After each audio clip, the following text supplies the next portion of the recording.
correct.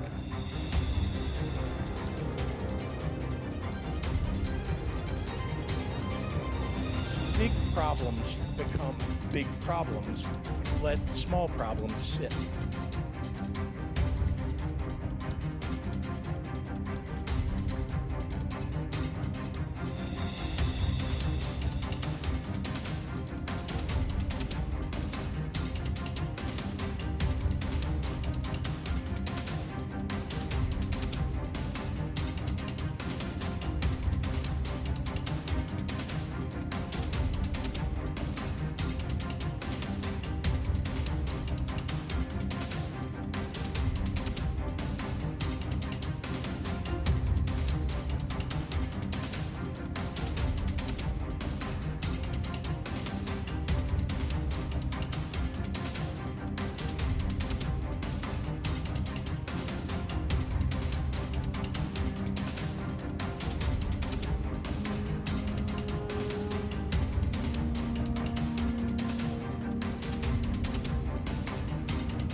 Correct. It's been more than a decade since the last contribution was made.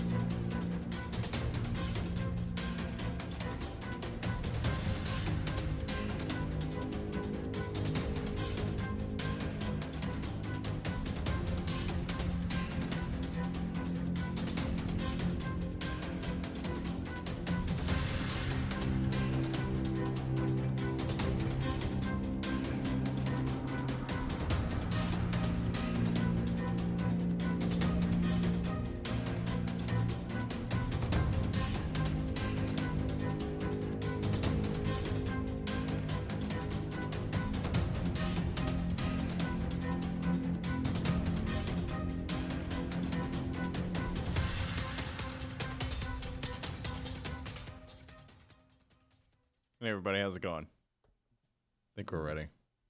Hey, Ben, what are you Oh, doing? I'm sorry. I'm reading about reefer. Oh, Oh. well, as long as you're reading about it, not smoking it. All right. I think everybody can hear us here. Oh, KMA Barry weighed in here. He says, Dr. D, have Rahm's people get in touch to set up an appearance on the show to promote his new book. Coming right up.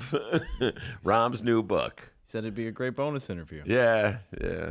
Wonder if that's ever going to happen. Probably not. Oh, yeah. He was in the studio, though. He with was with the Ben Joravsky show banner just staring right at him. It was the highlight of his day. I'm sure it was. I love that guy. He thought. Yeah, he didn't say one word about you. Okay. Your Ben Joravsky show. But we love him. We give him a lot of love, right? Yeah, sure. Mm-hmm. Wait, it's Tuesday, February. Boy, we're screwed today. Ben, it's Tuesday, February 25th. Thank you. Whoa. You know we're screwed when I'm the one giving you the date. Well, I was looking for some help there, and you were spaced out. I was looking at the Michael Jordan picture. Please stop. All right, your Ben Joravsky show for Tuesday, February 25th. It's just moments away. But before we get into that, we got to thank the following unions for sponsoring this awkward at sometimes program. Unions like the International Association of Machinists and Aerospace Workers, Local 126 and District 8. The International Brotherhood of Electrical Workers, Local 9 are sponsors, as well as the International Union of Operating Engineers, Local 150. Hey, unions, thanks. Couldn't do it without you. And of course, today's Ben Joravsky show is brought to you in part by our dear friends at the Chicago Federation of Labor. Ben Joravsky, let's hear our song of the day, please. Well, D, I thought I'd go a little contemporary. Okay, you always say I never do anything previous to 1979. I thought I'd do something. You do everything after 1979. Yeah, no, before 1979. Anyway, I thought I'd get a little contemporary. Do a song from 1987. Ooh, heaven is a place on earth. I have no idea why I was thinking of that song, but I was thinking of it. And anyway, that's a shout out to all our 80s fans out there, okay? Vicky, shout out to you. That's my mom. She loves that song. The Ben Joravsky Show starts now.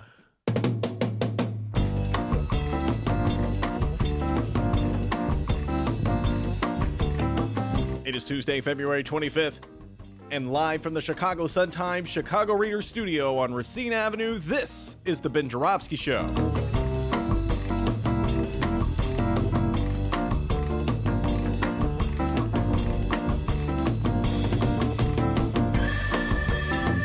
Today on the program, our Chicago Reader colleague Maya Dukmasova returns. It's the long-awaited return of our good friend Marc Sims, and another return. Our good friends Laurie Glenn and Juanita Irizarry.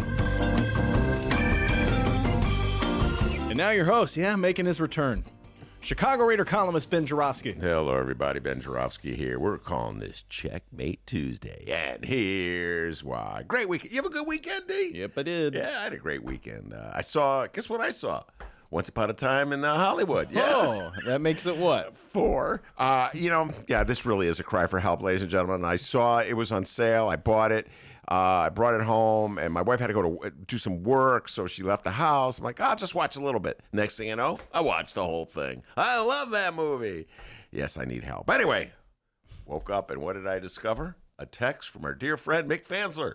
I don't know what you're saying. You go, wait, Mick Fansler, the rocker? Yes. Mick Fansler, the guitar player? Yes. Mick Fansler, the songwriter? Yes. Mick Fansler, one of the leaders of the group The Curls? Yes, that Mick Fansler. He's also a dedicated lefty and was a guest in this show not too long ago, talking politics, playing his guitar, singing songs. Anyway, as I said, he is I would say he is a Democrat of the Bernie Sanders persuasion. Is he a Bernie or bust Democrat? Kinda. In that category. Anyway, as such, he's always eager to participate in a game I call Nancy Pelosi Chess, okay? And Nancy Pelosi Chess goes this way. I defend Nancy Pelosi, and my friends of the leftist persuasion rip Nancy Pelosi and tell me how wrong I am. And it's like they give me evidence, like moving a chess piece here, thinking they've cornered me, and then I counter with evidence, moving a chess piece there, and so on and so forth as pieces get moved around the chessboard. See who can be victorious. It's a game I love to play. My lefty friends love to play it too. Anyway, get a text from Mick I think it was Saturday morning. I was sound asleep. Mick was up bright and early. What did that sound like when he texted you? Beep, beep, ding, ding, beep, ding. I'm like, man, I've been up all night watching Once Upon a Time in Hollywood, all right? You know, these rock and roll stars. You ever notice how today's generation of rock stars get up early, D? Anyway, Mick Fansler sent me this text.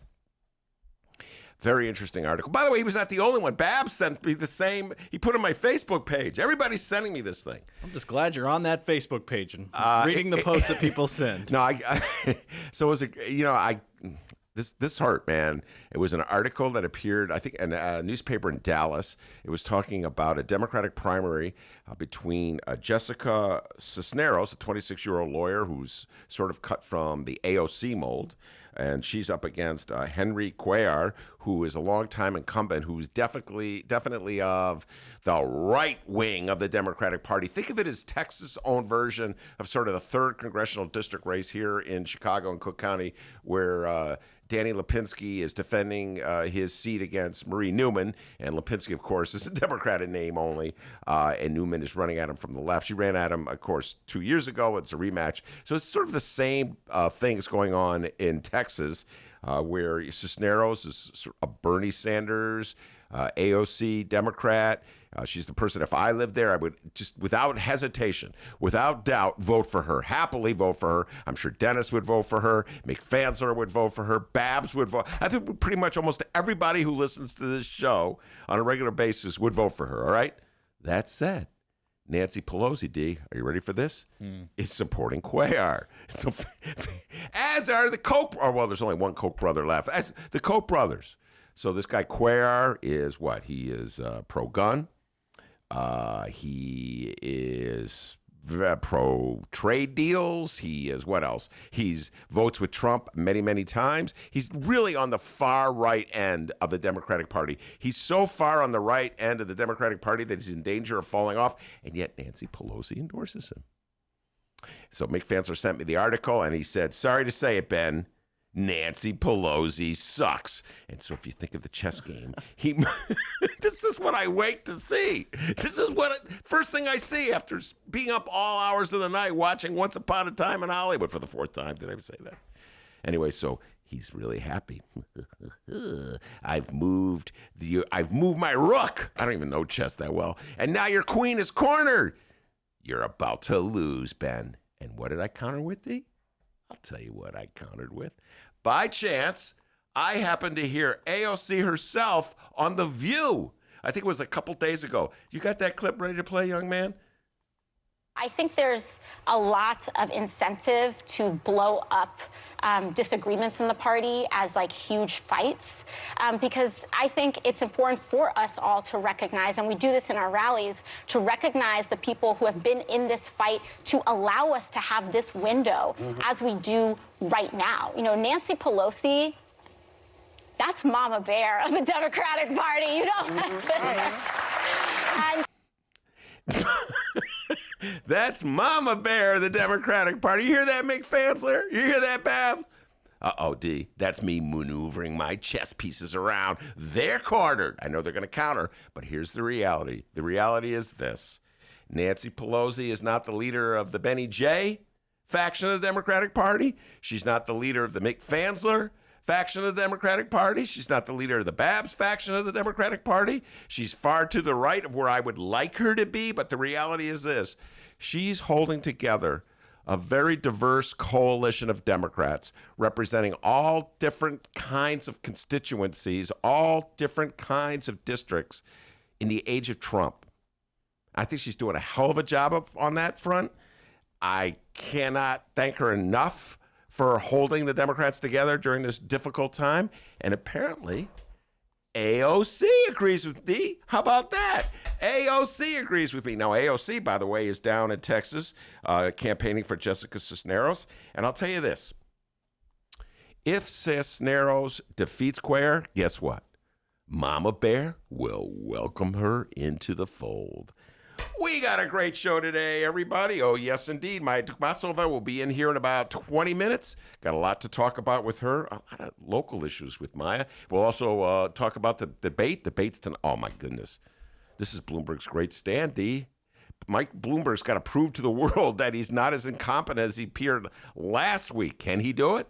We'll be talking about that with Maya. Marc Sims will be here. We'll talk about that as well with Marc Sims. He also has some interesting things about the gig economy. Our old friend Marc Sims got a lot of interesting things to say about the gig economy. And then Laurie Glenn and Juanita Irizarry will close down the show. More debate talk, more Bloomberg talk, more Bernie talk. Plenty of political talk ahead of us. Before we do that, the young man from Alton, the man they call Dr. D. One of our listeners said, I don't like the Dr. Doobie thing. I want Dr. D. So the man we call Dr. D, with the news. Still waiting for someone to say, hey, call him Dennis. Nobody, because that's my name. Nobody ever says that. It's only a debate. Dr. D, Dr. Doobie. Some say Doobie, some say D. How's it going? Let's find out what's happening in Chicago and or Illinois this afternoon. Illinois Governor J.B. Pritzker. And for the record, I love puppies. Today, our governor is in Peoria, Illinois. He's at the OSF St. Francis Medical Center to discuss how broadband expansion will impact telehealth and health outcomes for residents in rural areas. That's good to hear. You know, when looking up Peoria, Illinois, I learned something interesting and odd.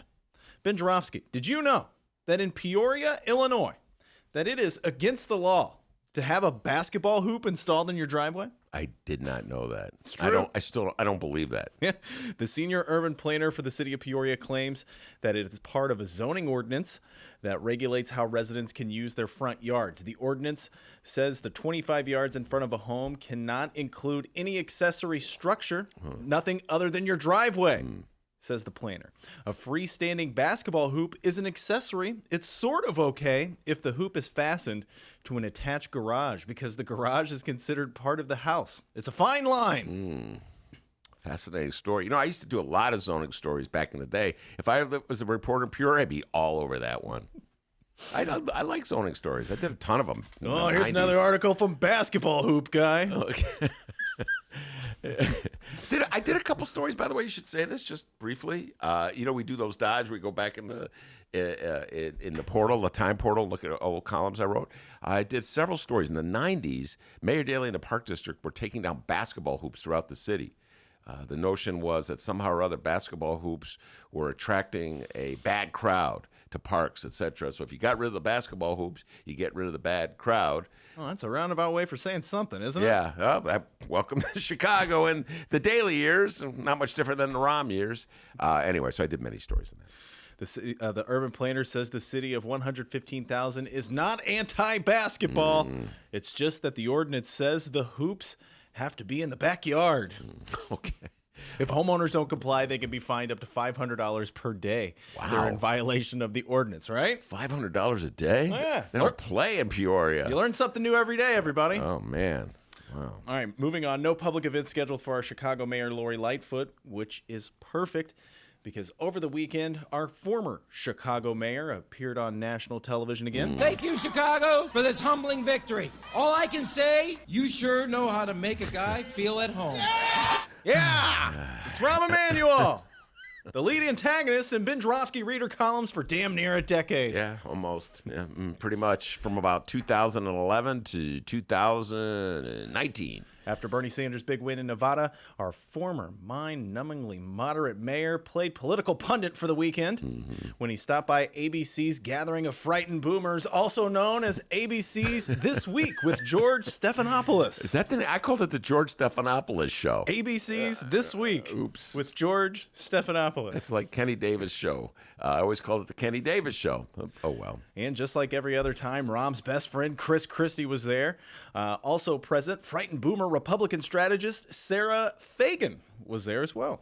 And if you're a supporter of our leading Democratic presidential candidate, one Bernie Sanders, well, you'd better listen up because this week, a former Chicago mayor is about to tell us all how stupid we are. Take a chill pill, man. Wait, wasn't there a Bernie person on the show as well? We'll get there. Stephanopoulos takes it to Rahm from the beginning. Remember, everybody, he's smart, and you are not. Wait, hold on one more time. He's smart, we're not. Got it. Okay. Let me take it to you from the beginning. Is Bernie Sanders unstoppable? He's the front runner. He's not. He is stoppable. I don't know, but I would say this. The moderates have to coalesce around one person. If you have a divided field, we've seen this play out in the Republican primary in 2016. If there is not kind of a singular mano a mano, then he's going to get the delegate. No indication that anybody's going to drop. No, out I mean this is what's clear right now, is that everybody has still a thread of a logic of why they should stay in either resource or delegate, and as long as that happens, he will continue to have 45% and that makes a majority. I do think people should take note. His entire strategy upends every electoral map that either President Clinton, President Obama, or the midterms of 2006 and 2018 put together. It's a different theory of the case, never been tested before nationally, and never been proven successful for any Democrat, either presidential or congressional majorities. And if at Bernie Sanders, he did not increase the turnout in Iowa.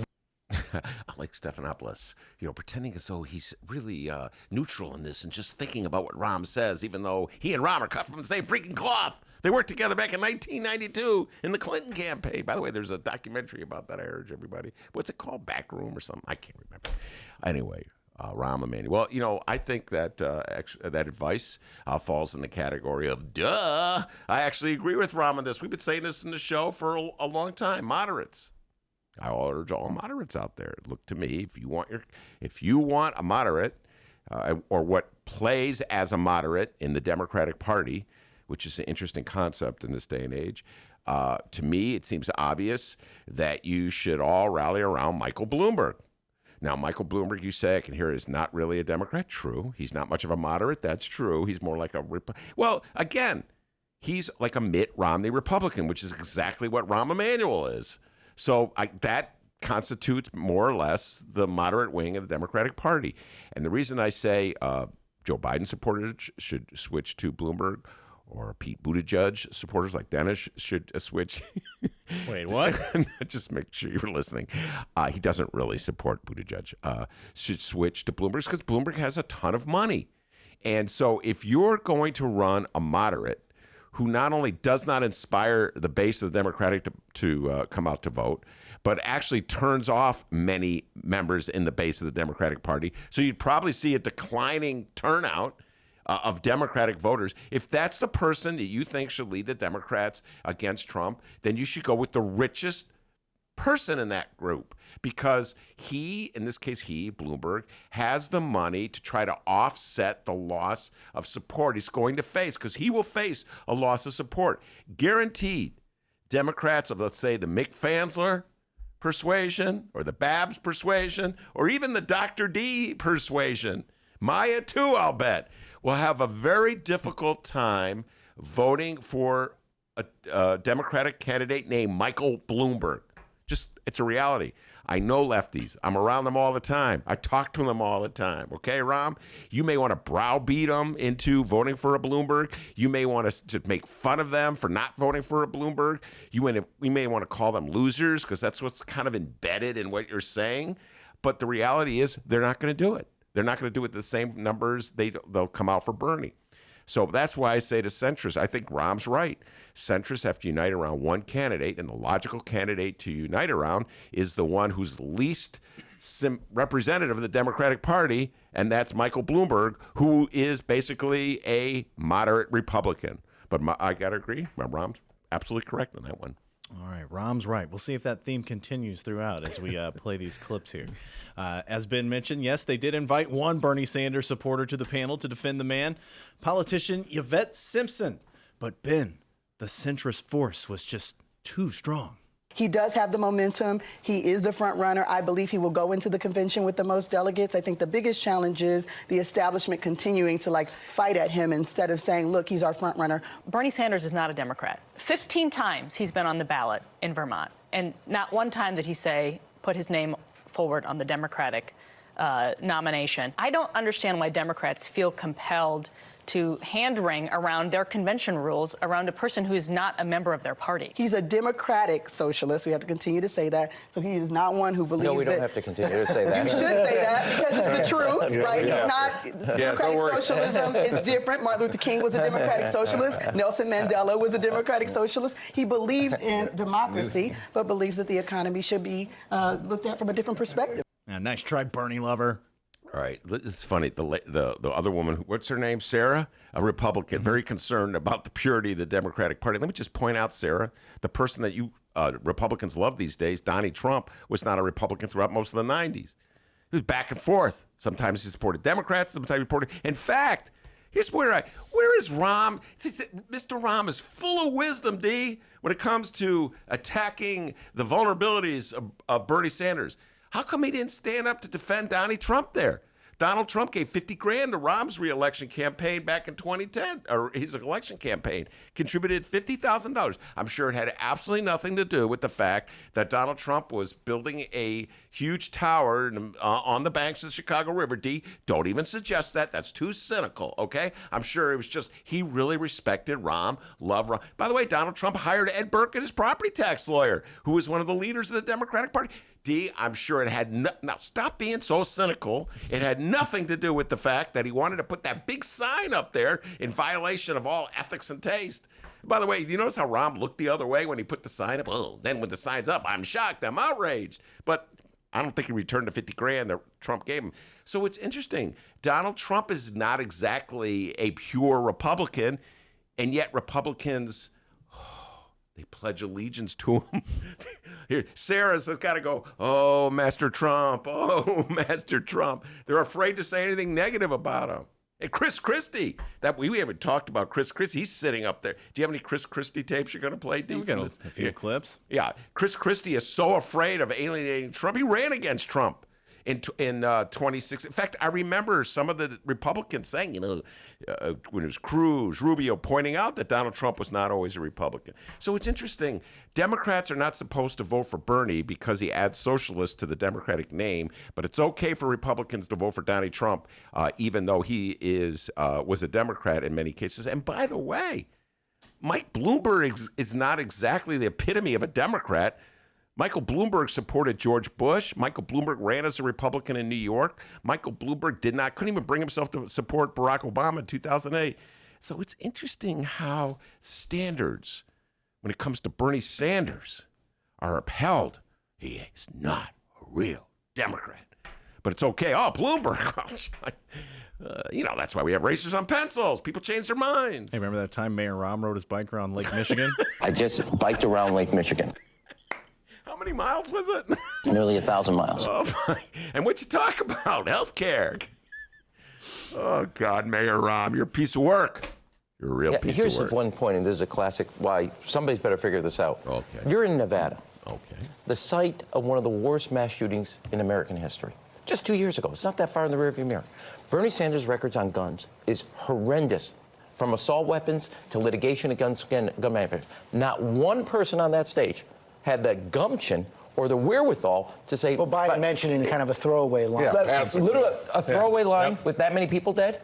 When you're talking about Democrats in a primary and his record on guns, it's more representative of Vermont than it is where the country is and where the Democrats. And that tells you these candidates haven't not taken him seriously. And they woke up this morning. They have to take seriously his record on guns. He has the support of many leaders for March for our lives. And that's because they understand his record was more about representing rural communities in Vermont than about gun violence that happens in places like Chicago or happens in L.A. It's very different. Here's the thing I will tell you. As a person assigned by President Clinton to both pass the Smart guy talking. Take notes. Bernie Sanders was always on the side of the gun manufacturers. And what my bigger point is political, not policy, which is you're on a stage in Vegas with one of the worst mass shootings, and nobody brought it up dealing with them seriously. Oh, God. Where do I start with this one? Where do I start with this one? I mean, talk about talking out of two sides of your mouth. All right. First of all, let's concede this point. On the issue of guns, Rahm is correct. Bernie's vulnerable. Bernie does not have a traditional Democratic take on guns. In fact, Bernie was against one of the most significant pieces of legislation that really could have helped in deal with these mass shootings, and that was legislation that was proposed. I forget when it was proposed. That would hold gun manufacturers liable for the carnage caused by the weaponry. There's no way Bernie could talk his way around that. Okay, that's a stand he took back in the day that was detrimental, in my humble opinion. This is me talking. This is not Dennis talking. It's not McFansler talking. It's me talking. That is detrimental to the detrimental to society. So Rahm's absolutely correct. But who is Rahm Emanuel to talk about the inconsistencies of Bernie Sanders? Rahm Emanuel represents the centrist wing of the Democratic Party, whose chief spokesman, Barack Obama, is going around telling Democrats not to be woke, not to hold people to purity tests, to let people slide, to recognize, as Nancy Pelosi does, we just got finished talking about this, that some Democrats who are running in purplish districts have to take stands that may be at odds with what other Democrats who are in blue districts do. This was Rahm's vision of how to run candidates in 2006. And he would yell, he would get mad at people like me. He would get mad at the McFanslers of the world who had this view of what's right and what's wrong. And he would say, you guys are just lost in the old days. You don't know how to win. I'm practical. I know how the game is played. And he would put up right of center Democrats to run in sort of like Trump districts, people who were against gun control, people who are weak on abortion rights, people who are weak on environmental issues. And he would say to all lefties like me, shut up and take it. You got to run a centrist to win in a centrist district. That's how you play the game. So here's Bernie Sanders playing the game by the rules that Rahm expects everybody to follow. He's got a lot of rural voters in Vermont. So he's weak on gun control, and Rahm's like condemning him for it. So, hey, wait, you're only supposed to be woke when it works to your advantage? But then other than that, you go back to sleep? Man, that is really hypocritical. You know what? I got to give Rahm credit. He's talked. This is Rahm. Here's one side of the mouth, and here's the other side of the mouth. Well, to quote Mayor Rahm, shut up, Joravsky. We got more clips. As Rahm pointed out, he's been on the wrong side of the Democratic Party on guns for a long time. He's about to have a spotlight shown on him, and we'll see how he stands up. And who is the messenger? The gun question wasn't asked. Now imagine this. Forget about the other candidates. We've done 7 hours on Medicare for all the last 9 debates, and not one on the panel. No one asked the question on guns. If that were a Republican debate with that same panel of journalists, you could guarantee that guns would be an early on question. So that's one problem. Who's going to do the vetting? The press doesn't seem to want to do the vetting on this. Secondly, which of those candidates is going to show the aptitude, George, to really vet Bernie Sanders? You got to give him credit. Sanders has stood up there in the middle of that stage. When Donald Trump was in the middle of the stage, people were hitting him. Yeah. Not that much. No. Listen. But just pause for a moment. Chris, ABC, look, you guys are going to do what you want to do. What in the world makes you think like Chris Christie and Rahm Emanuel know what's going on, all right? Chris Christie was essentially thrown out of the state of New Jersey. He's a joke. He bombed when he ran for president in 2016. Then he started cuddling up to Trump, and Trump basically said, get out of here. I mean, there's nothing exposes the utter hypocrisy of Chris Christie and the Republican Party. Trump threw him out of the White House because Chris Christie, back in the day, was a prosecutor, was working on a case having to do with Jared Kushner's dad. So Jared Kushner basically told Donnie, get rid of him. Donnie said, okay, bye, see you, Chris Christie. And he lands on ABC, where he's suddenly giving advice to Democrats. What Republican would listen to Chris Christie, number one? He got kicked out of the party. 2, what Democrat in his right mind would listen to Chris Christie? And then you got Rahm Emanuel. The reason Rahm's on that panel is because he didn't run for re-election here in Chicago. And the reason he didn't run for re-election in Chicago is that even the Chicago voters, I love you, Chicago voters. I really do. But you're not the brightest voters in the world. Even the Chicago voters had enough of Rahm. His polls showed him that, and that's why he left, because he didn't want to lose.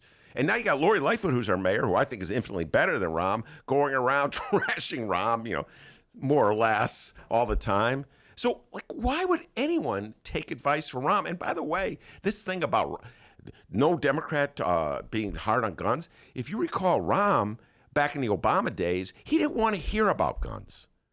He told Eric Holder, I don't want to hear another word about guns, only he threw a few F-bombs in there being Rahm. Why? Because he thought it's a loser issue.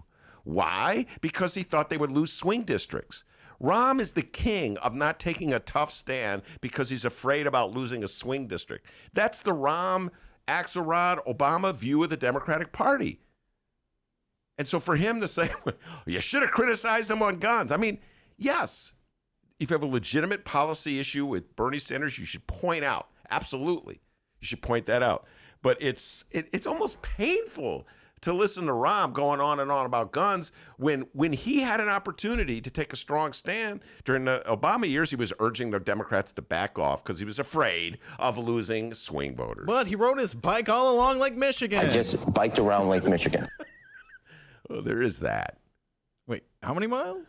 Only 1,000 miles. Oh, yeah. What did you talk about? I don't have that. Oh, that's good. The question is, who's going to take these questions surrounding socialism to Bernie Sanders at the debate? Well, I think right now, there's a 2-part problem. Okay. One, everybody's about to do that. Oh. And the problem is you need one person, and this happened, we saw it in 2016. I want to get back to this one point.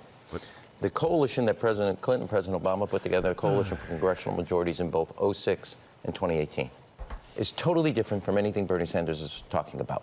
He doesn't care about that metropolitan majority welcoming independent swing voters from the suburbs into the Democratic Party. This has been tried. We just saw it in Great Britain. Jeremy Corbyn went down dramatically. And this is upending. Now, it may prove something that has not been proven, and politics and economics and culture and social issues have upended that and scrambled the eggs, so to say. But I think this is a strategy, and here's a test. Not one of the congressional Democrats who flipped a red to blue district in 2018 have come out and endorsed him. That is going to have to be about one of the questions that Bernie Sanders is going to have to answer if he continues to get momentum. What does it mean for Democratic Senate candidates? What does it mean for Democratic House candidates? You already hear some critics warning that if Bernie Sanders is at the top of the ticket, that the Democrats could lose the House. Some critics, Rahm just said it. Some critics, Rahm's a critic. This is like Main Street. And they got one poor Bernie person up there, and she's trying to look as moderate as she can.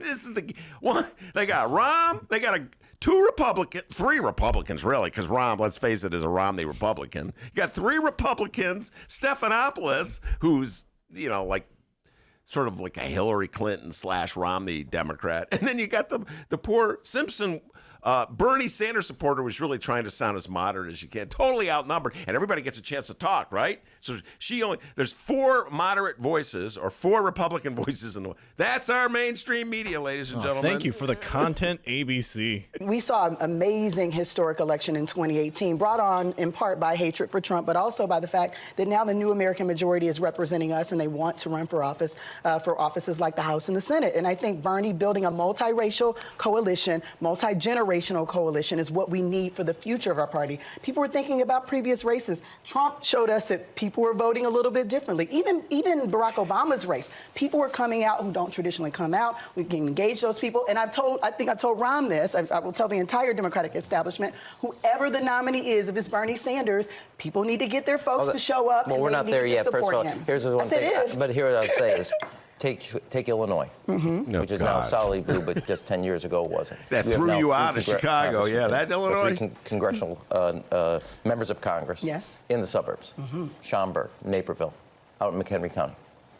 Ask them if that's the choice. They want to have a Democratic socialist at the top of the ticket. And you said Congress and Senate, governor, state houses where redistricting is done. That's all up this year. That is at risk.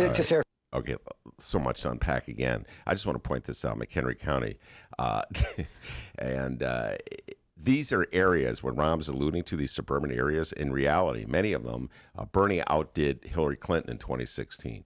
These are basically, a lot of these are red areas, and in those red districts, Bernie's far more popular than whatever moderate is running. That's just a fact. Now, what Rahm and Stephanopoulos are saying is true. A lot of the Congress people that got elected in 2018 are very wary and concerned about Bernie Sanders. They're actually very wary and concerned about offending anybody. I just heard Lauren Underwood talking about this the other day. She's not going to support anybody. It's problematic. And this is something every candidate that is running for office right now that comes into the studio, and I ask them, who are you supporting for president? They always say they're neutral. Why? Because if you're running for a recorder of deeds, if you're running for Cook County Board of Review, you want Bernie Sanders supporters to support you. You want Michael Bloomberg supporters to support you. You don't want to alienate anyone. So nobody's going to go around and say, yeah, I'm a Bernie Sanders supporter, and then get all the Buttigieg supporters upset at them. So they're playing it very neutrally. Yeah, this is new. This is what Bernie Sanders is attempting to do is new. Hasn't been attempted in the Republican Party. I just want to say to Rahm, your strategy didn't really work so well. Yeah, you won in 2006 with the congressional elections. Within 4 years, almost every person you elected was booted in that midterm election. And the Democrats haven't recovered since. So the old Clinton strategy that works so well really doesn't work so well, which is why right now, Donald John Trump is our president. The Republicans have the Senate, and they hold the Supreme Court. And you're saying, no, let's keep trying the same strategy. I do not know if Bernie Sanders can get elected. I do not know if Bernie Sanders is going to mean that mainstream Democratic Congress people in suburban districts lose. I just know this. The Rahm strategy, the Clinton strategy, it didn't work. And we know this. Boy, he is one hell of a biker. I just biked around Lake Michigan. Wait, how many miles did he go? Nearly 1,000 miles. And he talked about health care with everyone he saw. Guess what, D? None of them wanted Medicare for all. Did not find one person who wanted Medicare for all.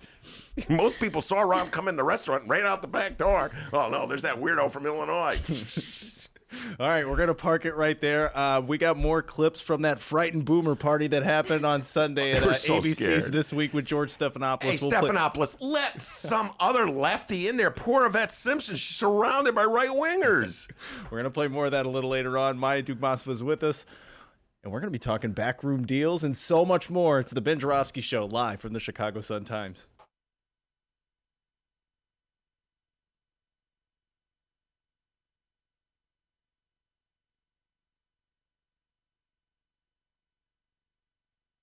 Read the Chicago Reader to get up to speed on what's what in Chicago.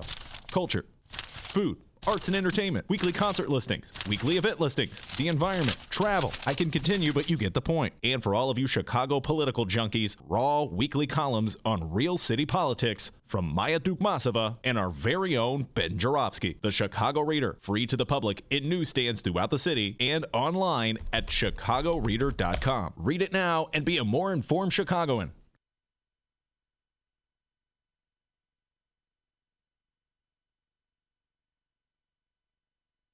How did you go from sharing stories over the years to deciding to write a book? Good question, Mayor. Good question.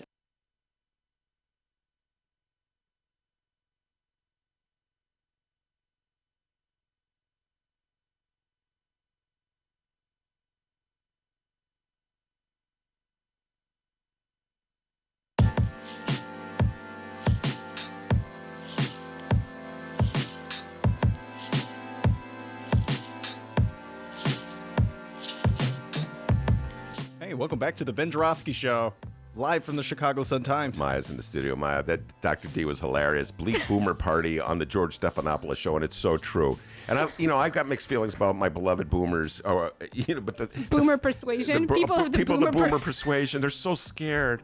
I'm scared. And Rob's like trying to foster that fear, perpetuate that. Be scared. You're going to lose the House. We already don't have the Senate. Your strategy's terrible. It's the worst strategy. No, we don't want to encourage more people to vote. It never works. In fact, when Rahm was mayor, when Rahm was mayor, did everything he could to discourage people from voting. You know what I'm saying? To feed like the sense of hopelessness and alienation, and like you can't possibly win, so don't even bother. You can't beat me. I'm gonna close your schools. I'm gonna kick you out of Chicago. Bleak Boomer Party. Yeah. You know what? They should put Maya on that show. Hey, Stephanopoulos. I resent that. I'm not a boomer. No, but they should. That's the whole point. There are so many much more qualified and interesting people that could go on that show. I disagree. All right. Anyway, all right, let's switch gears. Get off of Rahm for the moment. Although you must have had some. Did you hear any of that? Any of the stuff that Dee played just now? Oh, yeah. But just that. I didn't actually watch this thing on Sunday. Oh, God. So. Dennis sent it to me. All week long, lefties were sending me stuff, and I watched all of it. Well, this segues great into what I would like to talk about, which is that 2 weeks ago, the week of Valentine's Day, I was on vacation that week, and Valentine's Day was Friday, I guess. Yeah. Suddenly, I'm getting these emails and tweets sent to me about how Lori Lightfoot, in her City Club speech that happened on February 14th, came out in support of just cause eviction. So, this was very interesting. But I was on vacation, so I didn't look into it further. But I thought to myself, great, I'll put a pin in this. I'll be back next week. I have an eviction-related story that I'm planning on writing anyway, and this will be a great thing to slide in there as well. So I started looking into this last week, listened to the speech, and so do you know what just cause eviction is? Why don't you explain to people? So just cause eviction is kind of a term of art that it's a type of legislation that protects people from being evicted for no reason. So if a municipality or a state has a just cause eviction law, usually what it says is like, unless somebody is not paying their rent or is chronically late on their rent or is violating the lease or doing something else to sort of mess up the property, that you can't just evict them. You can't, and this exists in laws like this exist in California. There's a version of this in Seattle. I think maybe in Oregon as well. In Portland, there may be one. So it's a very intense form of tenant protection laws that tend to, if they get passed, they get passed in places that are rapidly gentrifying. In order to prevent situations like we see in Chicago all the time, which is, for example, take a place like Logan Square. Somebody buys a building. It has tenants in it who, maybe they've lived there for 10, 20, 30 years. But the neighborhood is gentrifying. Property values are going up. There's lots of demand for housing in these neighborhoods. The developer or the landlord will tell people, you know what? I want you guys out of here. They give a 30-day notice. That's all you're required to do in Illinois. You can evict someone for no reason at all, giving them a 30-day notice. And so in 30 days, people have to move. It doesn't matter how long they've lived there. And then usually, the developer or the landlord will rehab the units and rent them back out at a much higher price. And this is happening all the time in like places like Pilsen and Little Village. It's like it's a really big problem, especially in gentrifying neighborhoods, but also in lower income neighborhoods as well. We saw a lot of this in the wake of the foreclosure crisis, et cetera. So so far, there is no just cause eviction laws in Illinois. They don't exist in Chicago either. So on February 14th, when the mayor mentioned in a speech at the City Club that she's proposing a just cause eviction ordinance, that she's pushing for a just cause eviction ordinance, this was obviously very exciting to hear, and this is big news. This would be a really huge change to the eviction laws locally. So then I get back from vacation and I start looking into it. I listen to the speech, and in the speech, what she says is that she gives an example of what this ordinance she's going to push is actually going to do. So she says, we're supporting just cause eviction, and it's unfair that people who may have lived somewhere and paid their rent steadily and been in compliance with the lease, suddenly have to move and only have 30 days to do it. So people should have longer to move out of their place if a landlord is kicking them out without cause. Mm-hmm. Okay, so that makes sense. And then she went on to talk about other measures she's proposing that have nothing to do with this. So all she said was that we're going to propose just cause eviction, but how she explained what that would mean was that it would just mean people would have more time to move. Mm-hmm. It actually didn't address the causes at all. What she said did not in any way reflect how just cause eviction, what that means in places that it actually exists, which is that you cannot evict someone. I mean, there's probably exceptions and caveats to this, but generally it's like it's not about how long you give people to move out when there's no cause to evict them. It's about that you can't just evict people without cause. Mm-hmm. So, but what she mentioned in the City Club speech was just about that you would give people more time to move out. You can still evict them without cause, but they would have more time to leave. So I just want to make sure that I'm absolutely understanding you. Mm-hmm. In other words, the law that she proposed, as she outlined it in this speech, would not protect a working class or lower income tenant. Or anyone. Well, but this is mainly who this is dealing with. Mm-hmm. In a gentrifying neighborhood from being just routinely evicted because the landlord wants to flip his building. Maybe the landlord wants to move a family member into the building. Or maybe, there could be, it's not, I don't want to paint it all with this brush that like, it's just like avaricious landlords who are trying to squeeze maximum profit out of their buildings, which, obviously this is very often the case, but there could be all kinds of other reasons why someone wants to move the tenants out. But it would not prevent that from happening.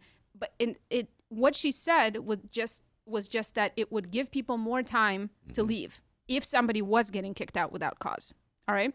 So then I thought to myself, well, I should really clarify this with the mayor's office, because she said the words just cause evictions, which means something very specific in this realm of eviction laws, landlord-tenant laws, etc. So I thought maybe she just gave this example in her speech, but maybe the proposal she's going to make and the ordinance she's going to push with city council will actually have just cause provisions. Like maybe it'll actually create some kind of limits in terms of like the reasons why a landlord can remove tenants who've been compliant and paying their rent on time and stuff. So I emailed the press office, the mayor's press office, and asked them to clarify. Like, did she mean what did she mean by saying just cause eviction? Did she actually mean it in the sense that of like the way these laws exist elsewhere, or did she only mean that it would be something related to people having more time to move if they're getting evicted without cause. And what I got in response was basically a statement that talked about how hard it is for renters in Chicago. And then the only specific they gave me in terms of to clarify what she meant was once again the example of people getting more time to move.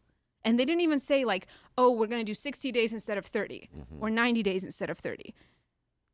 So basically they're the only, they didn't provide any clarification. All they're saying from it on its face, what it seems like the mayor is supporting is changing the local law or introducing a new local law to give people who are getting evicted without cause more time to move, not to actually limit landlords' abilities to evict people without cause. Yeah. And I just find this, my article in the Reader this week is going to deal with this as well as talk about trends in the 2019 eviction data that I just got from the clerk of the circuit court recently.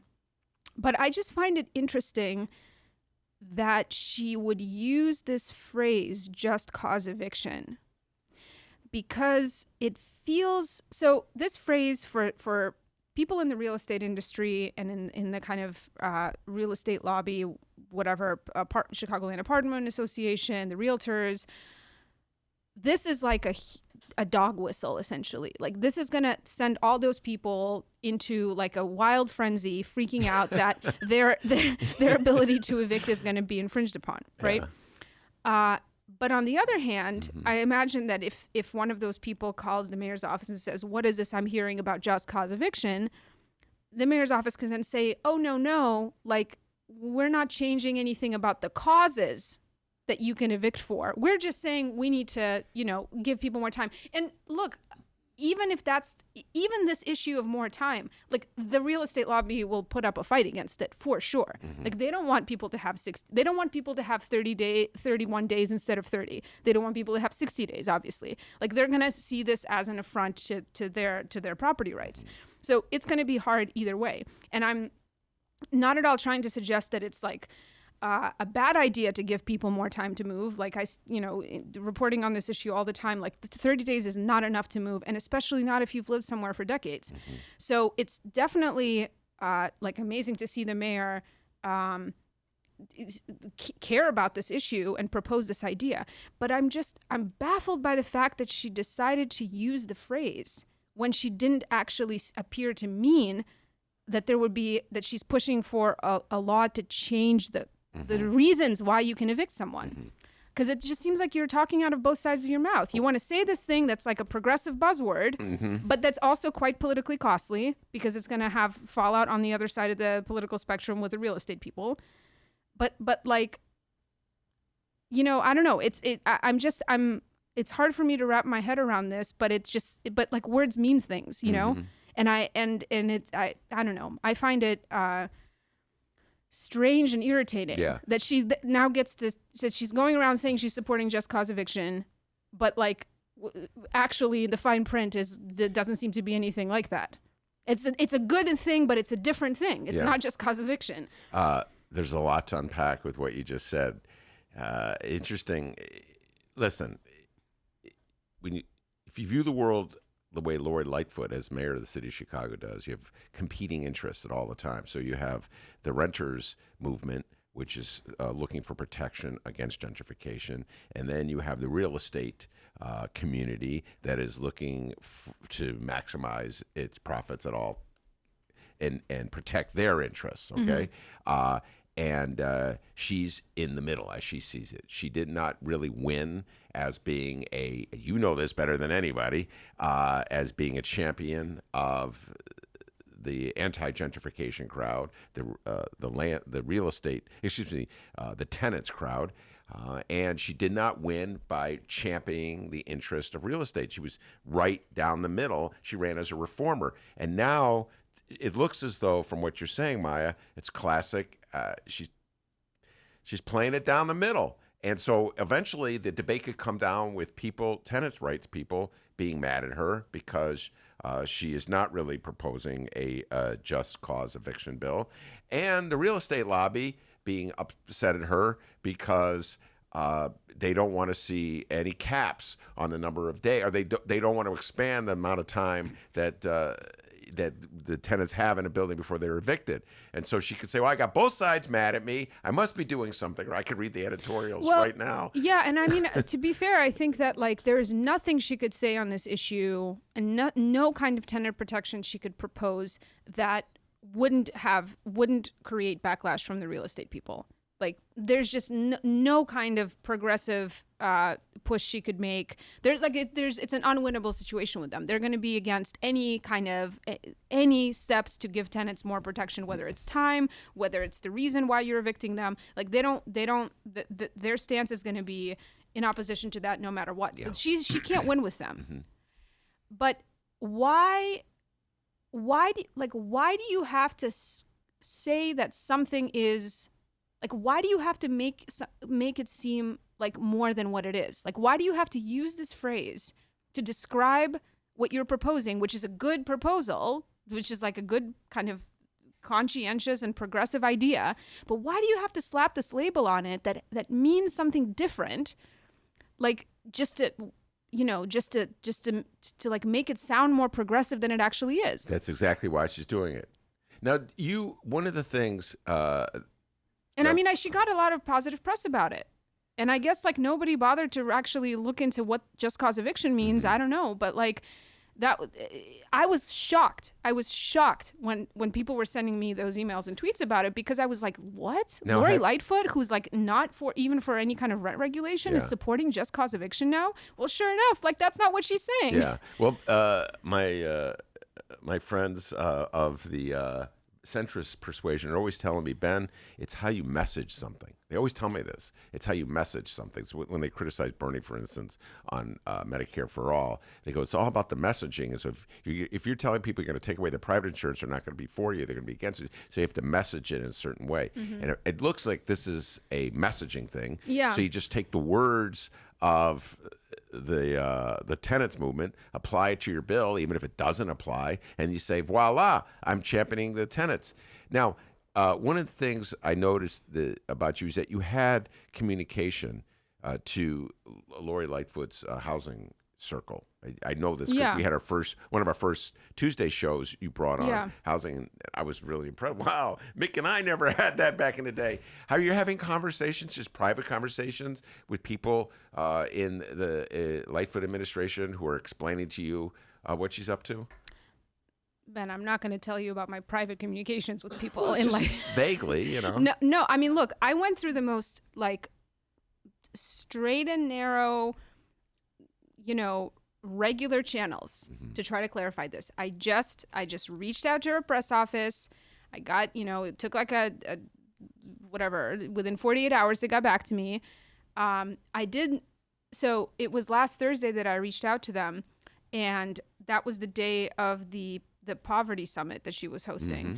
And so the spokesperson said to me, like, I tried to get something from them by the end of the day, and she said it wasn't going to be, it was going to be probably not possible because she said the housing team is at the poverty summit. So she must have had to like go to the housing department, whatever team that's tasked with messaging around this or hammering out the details of what she's going to propose, to like bring my question to them.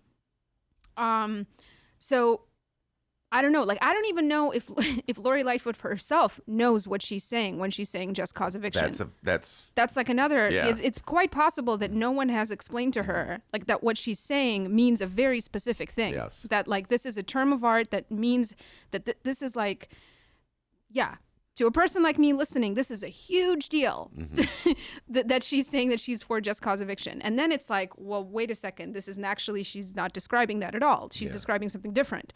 So, I would, but besides the housing department people that I may have private communications with, I'm also actually interested in the progressives and city councils kind of views on this, because, any kind of legislation like this that she's going to propose is going to obviously rely on them, on the progressives in the council to really push for it. And as we know that the progressives in city council are significantly to the left of Lori Lightfoot on a lot of issues. So, I mean, perhaps there's going to be some negotiation and movement on in the direction of actually just cause eviction through the kind of lawmaking process. Well, this is a distinction between. I'm going to give Lori Lightfoot a little shout out here, and try to draw a distinction between what she's doing and what previous administrations do, even if the reality is that there's not much difference. I've said this many times. We said this at First Tuesday when we had the discussion about housing. The policy of the mayors of your entire lifetime has been to encourage gentrification, to use whatever powers the city has to spur development of neighborhoods.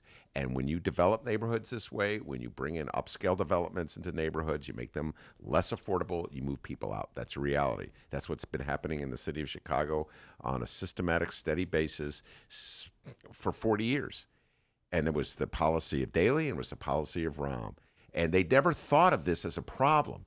They never thought of gentrification as a problem. They never thought of tenant. You spend a lot of your journalistic efforts writing about tenants who are moved out of property, moved out, forced out of the housing they've been in for a long time, and how little protection there is. This is like your equivalent of your TIF crusade. And the reality is that the leaders in the city of Chicago, Maya, don't view this as a problem. I mean, no doubt, it is like a tremendous step forward that the mayor of Chicago is even acknowledging that point. Evictions are a problem in the city. Yes. Like 100%, like hat off to Laurie for even talking about this, because this is a huge issue that nobody was even talking about. Mm-hmm. And but I just But words means things. Words mean something. You're absolutely correct. And this is an ongoing debate. We had Jeanette Taylor in the studio a couple of weeks ago, alderwoman of the 20th Ward, who will be at our show on March 3rd. We'll get into that a little while later. Mm-hmm. And she was talking about this issue in a different form in terms of protecting residents in the Woodlawn area that are going to be displaced by the Obama Center, all the gentrification that will spur, and the difference of opinion she has with the Lori Lightfoot and the Obama Center people. Mm-hmm. Lori Lightfoot gets the hits, but it was Barack Obama's Obama Center that is taking a strong stand against some of the proposals that Jeanette Taylor has. And today's Sun-Times, Tribune has a story about how Lori Lightfoot's proposal, she's put a proposal out here, it doesn't completely satisfy Jeanette Taylor, and so this is going to be an ongoing debate. And again, Lori Lightfoot puts herself in the middle of this. She's not on the quote-unquote tenants. She's not Bernie Sanders. She's very much in the middle. And if she could have a situation, Maya, like I said before, where tenant groups are mad at her and real estate lobbies mad at her, then she could say, must be a good settlement. Everyone's mad at me. I mean, I think that ultimately, like, this is if even this issue of like giving people who are getting evicted for no cause more time to move, like tenant advocates are going to be behind her, mm-hmm. and like the legal aid community is going to be behind her on this. This would be a huge win, even if it was just that. My feeling is that like why strap a bomb onto this like pretty well-intentioned legislative proposal by like slapping it with the label of just cause eviction when it's not even that, when this is going to be like a huge lightning rod for opposition from the real estate industry, Like, if you're not even going to be proposing a just cause eviction law, like, why even slap that? It's like slapping some dynamite on it when it's already going to be hard enough to even pass this measure to give people more time to move. Yeah. Like, like, what?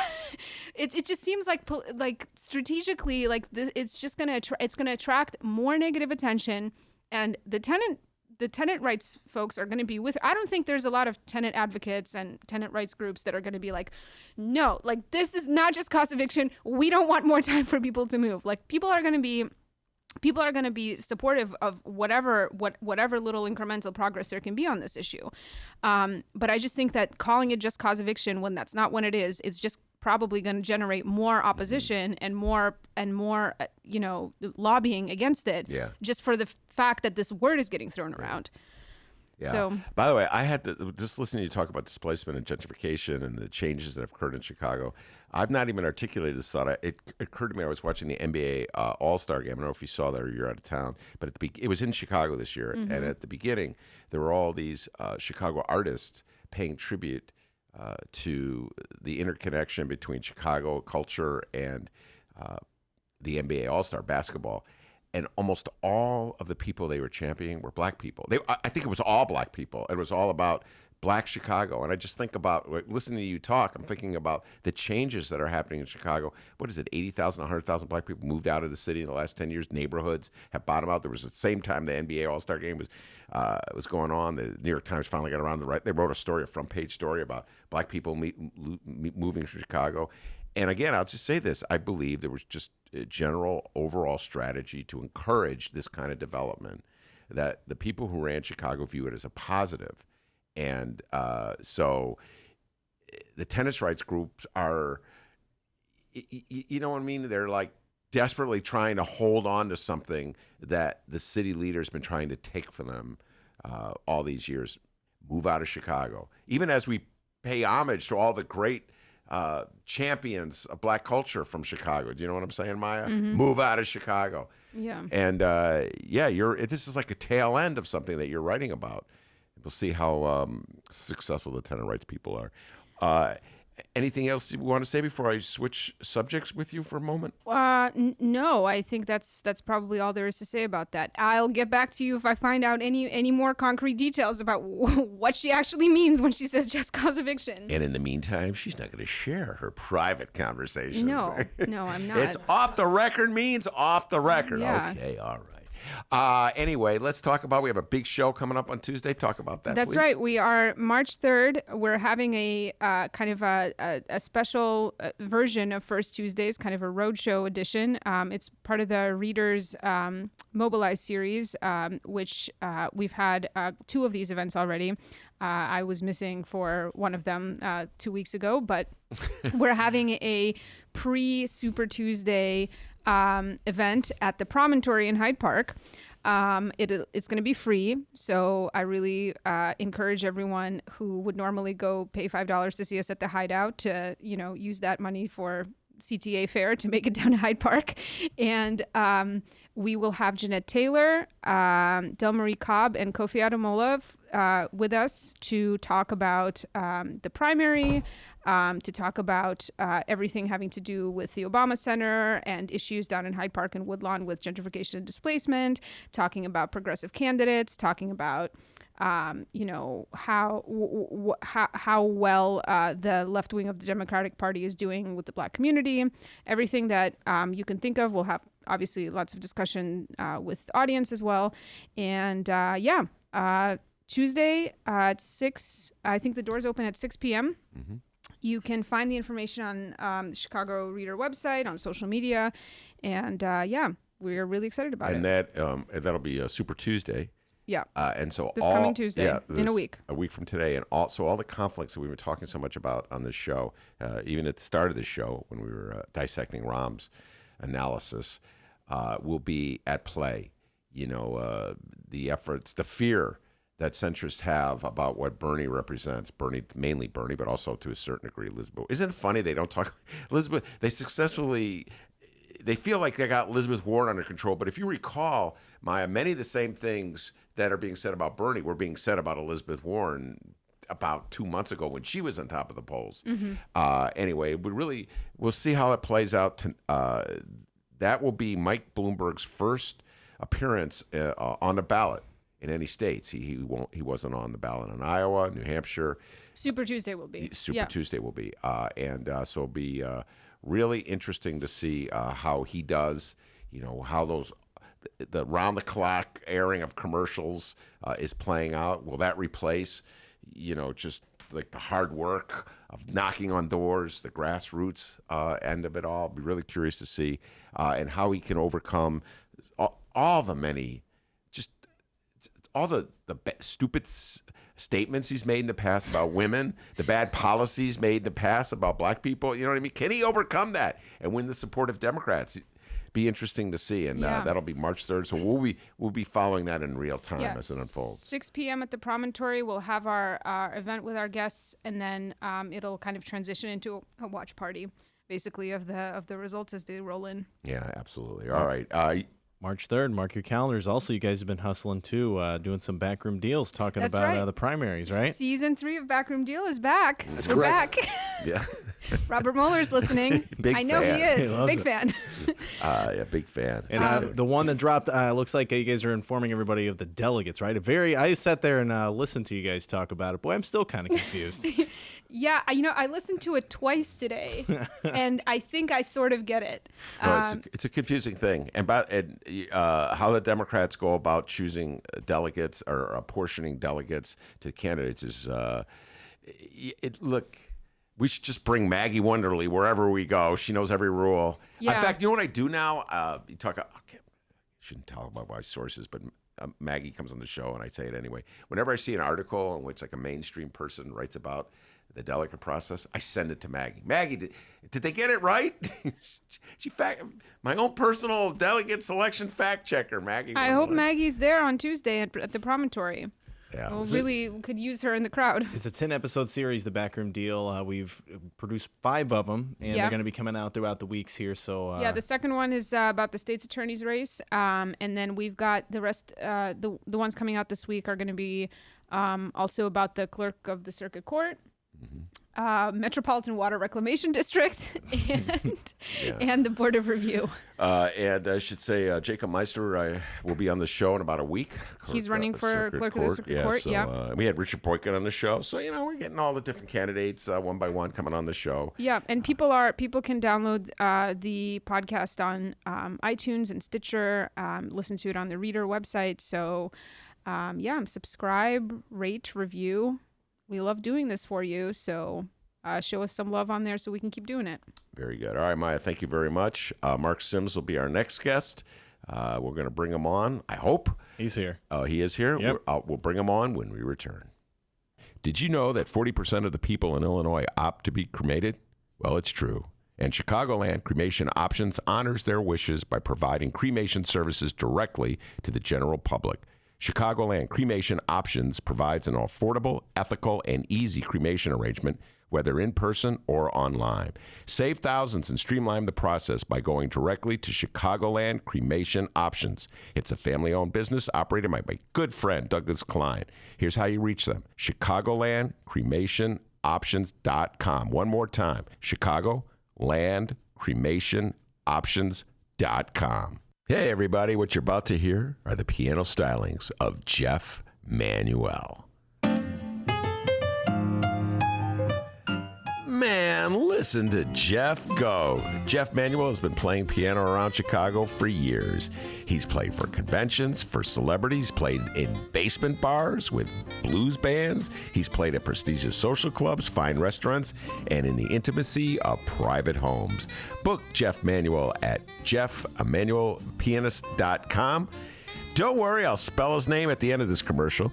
You know what Chicago Magazine said? They said that Jeff Manuel is, quote, as comfortable with Chopin as he is with Cole Porter. He's excellent and his performance is joyous. He offers an elegant stream of compositions and interpretations that entertains the mind but won't hurt the ears. To hear more of Jeff Manuel's work and to book Jeff for your next event, go to jeffmanuelpianist.com. I'm going to spell it out for you, people. J-E-F-F. M as in Mary, A, N as in Nancy, UELPIANIST.com. Take it away, Jeff Manuel.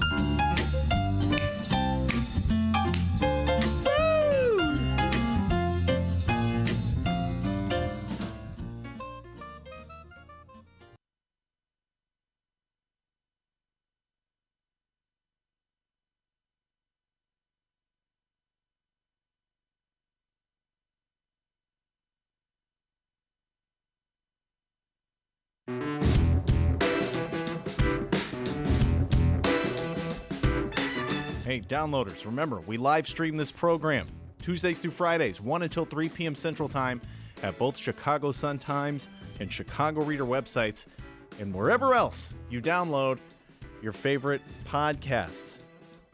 Wait, the live stream I was talking about. Chicago Sun-Times YouTube channel. Sorry, I was distracted. Join us at the Chicago Sun-Times YouTube channel. And when you join that YouTube channel, you can join the live stream chat. Oh my God, we're having a good time making fun of our former mayor. Wondering what's going on with our current one. Typical day on the Ben Joravsky Show. Join us. Listen live.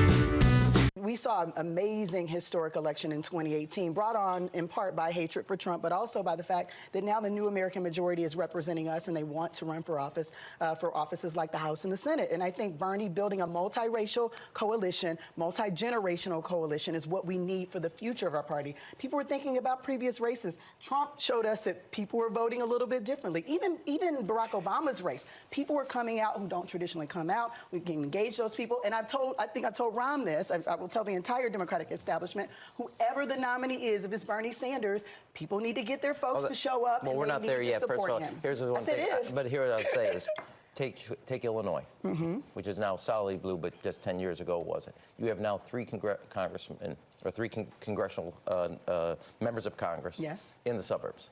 Schaumburg, Naperville, out in McHenry County. Ask them if that's the choice they want to have. All right, were you taking notes, everybody? Smart guy talking. Smart guy talking. Hey, coming up, not so smart guys talking. You know, there's only one smart guy, Rahm. Hour number 2 of your Ben Joravsky Show for Tuesday, February 25th is just moments away. But before we get into that, we got to thank the following unions for sponsoring this program. Our favorite guest, Marc Sims, is here, and he brought snacks. Oh, yeah, look at that. Look at those snacks he brought. Look at, he's like, calm down now. Marc Sims. Oh, it's my favorite, those Belvita. Okay. What is this? Sorry, he brought those Belvita crackers. They're so good. I'll tell you what, man. The other guests come, Mark. They love you. They come in there so. I'm the other guest. Ooh. Yeah, they got about a week because I eat them all. They come in, they woof them. Okay. All right. Okay, everybody. Hour number 2 of your program is moments away. But before we get into that, we got to thank the following unions for sponsoring this program. Unions like the International Brotherhood of Electrical Workers, Local 9. That's correct. The International Union of Operating Engineers, Local 150. That's correct. The International Association of Machinists and Aerospace, not Aerosmith Workers, Local 126 in District 8. That's correct. And, of course, today's Ben Joravsky Show for Tuesday, February 25th is brought to you by our good friends at the Chicago Federation of Labor. I love it when Marc Sims is here. You're right in the camera, dude. The Ben Joravsky Show. Hour number 2. Let's go.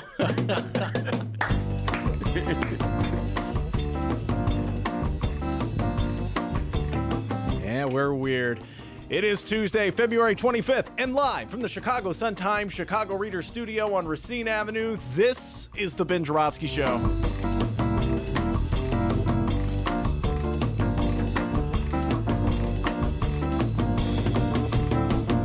In this hour of the program, our good friend is back, Marc Sims, and also making their return, Laurie Glenn and Juanita Irizarry.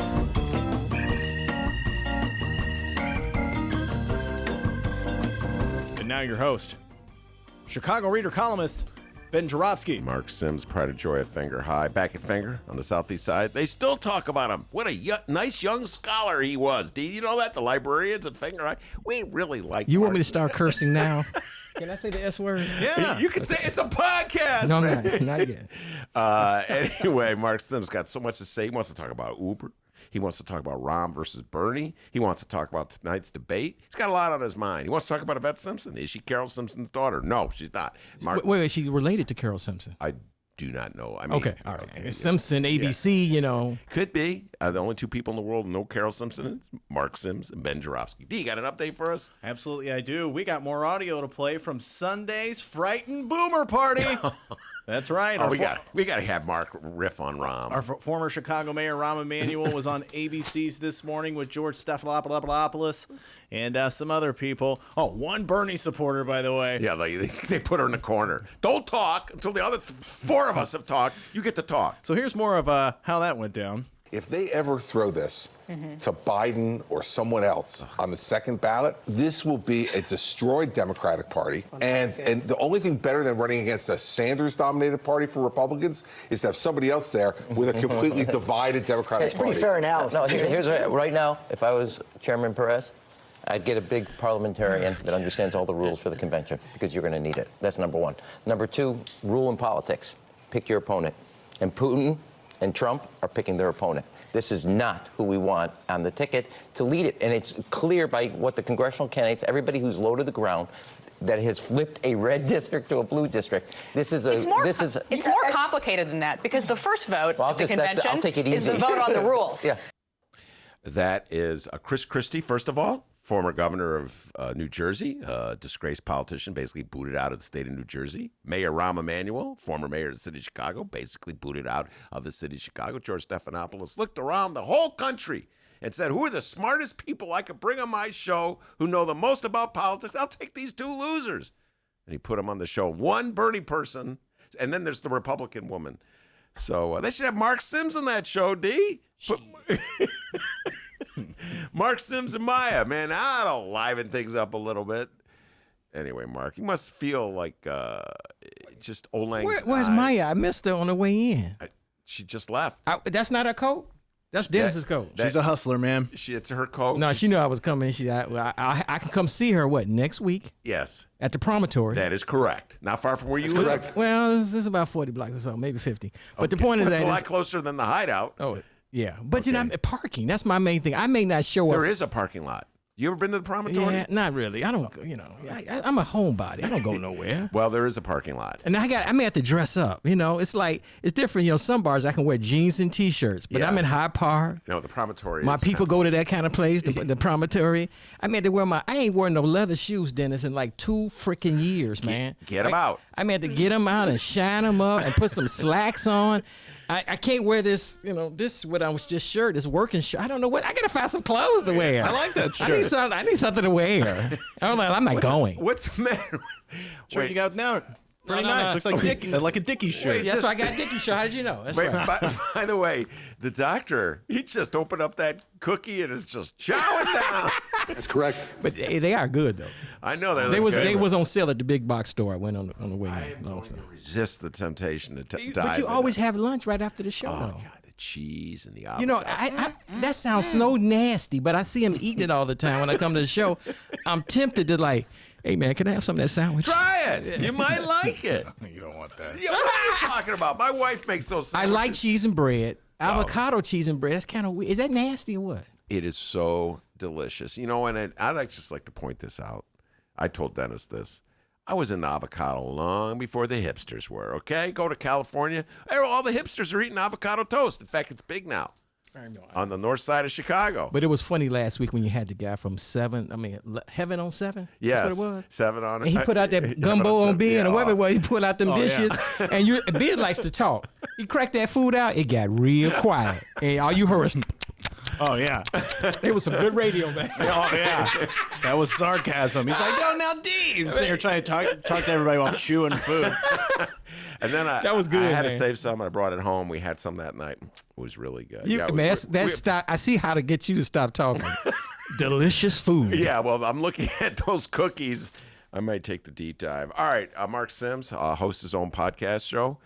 Very entertaining show for years and years, I always point out. He had a TV show. I was his guest. Now we flipped the switch. He's my guest. And you said you wanted to talk about the gig economy. Well, yeah, I can talk about Rahm, but first, your buddy. Man, you keep playing that film, not film clip, that sound bite. It's making my stomach hurt. Because, I'll talk about Uber in a second. Because Rahm, if most people don't listen to a show like this, they just don't. They get their news, and I got rid of cable. And so I saw that clips this morning on the internet, but I was like, most people, they get their news from the Chris Christies and the Rahm Emanuel. Yeah. And it's not good. It's not, without any, they should have a little sign, Rahm, and I like Rahm. I voted for Rahm. Twice. You know what I'm saying? The live stream chat is reminding everyone That's of that. right. But that's we'll get to Bernie too after I get through at Uber, right? Okay. The point is that they should have a little sign under Rahm, got kicked out of Chicago. Chris Christie kicked out of Jersey. Yes. People have to be because they just see and they must be smart. Yeah. They're on television. Yeah. They must be brilliant. They're on television. Okay. I agree. I totally agree. And they should also have signed right-wing Republican and only Democrat, only real Democrat in the studio. How about that for a sign for Yvette Simpson? See, this guy is a union dude. So when I tell folks, tell this man right over here, Benny J, Dennis, that I drive for Uber, he rolls his eyes. He gets on his knees and starts to pray for me.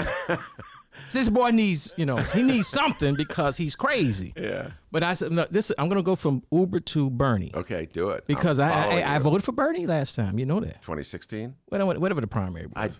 I must have known it and forgot it. Yeah, who knows? Who cares? But it's a long time ago. You did not vote for Hillary Clinton? Hell, You did not for Hillary Rodham Clinton? No, I voted for her in general, of course. Yes. But see, this is So did politics. I. People understand this is politics. You can't get emotional. Well, you're trying not to get emotional over this. You're trying not to. I'm making $400 per month less this year than last year. I'm here to beg for a freaking job. You got a job for me, Dennis? Mr. Joravsky, you got a job. I sweep the floors for you. I shine your shoes, boss. I mean, bring them on, boss. Them some good shoes, man. When I'm saying I'm going to have to kiss, I'm too old to turn tricks, Ben. Maybe, Dennis, if I went to the health club every week or something, somebody like, I get your old ass can tell. I'm sorry, Chris, I'm doing nightclub back now. I forgot where, I'm so comfortable. $400 I'm making less. $400 per month less. Now, this is my fault. I had a nice career. I quit. I did a lot of things. I dropped out of high school. I didn't do any post-secondary education. I didn't choose a good job that gave me like I one of them jobs like what's the boss used to want the police. Chief of police? Yeah. Okay. Come on. See, police. He was having dinner with that young lady. He's having a trouble marriage. Eddie Johnson? Eddie Johnson. Ding, ding, ding, ding, ding, I ding, still ding, ding, defend ding. Eddie Johnson. Oh, no. I'm the only person in Chicago No, who anybody who's defends been Eddie married Johnson. any length of time understands what he's going through, Yeah. okay? Okay. Trust me. Okay.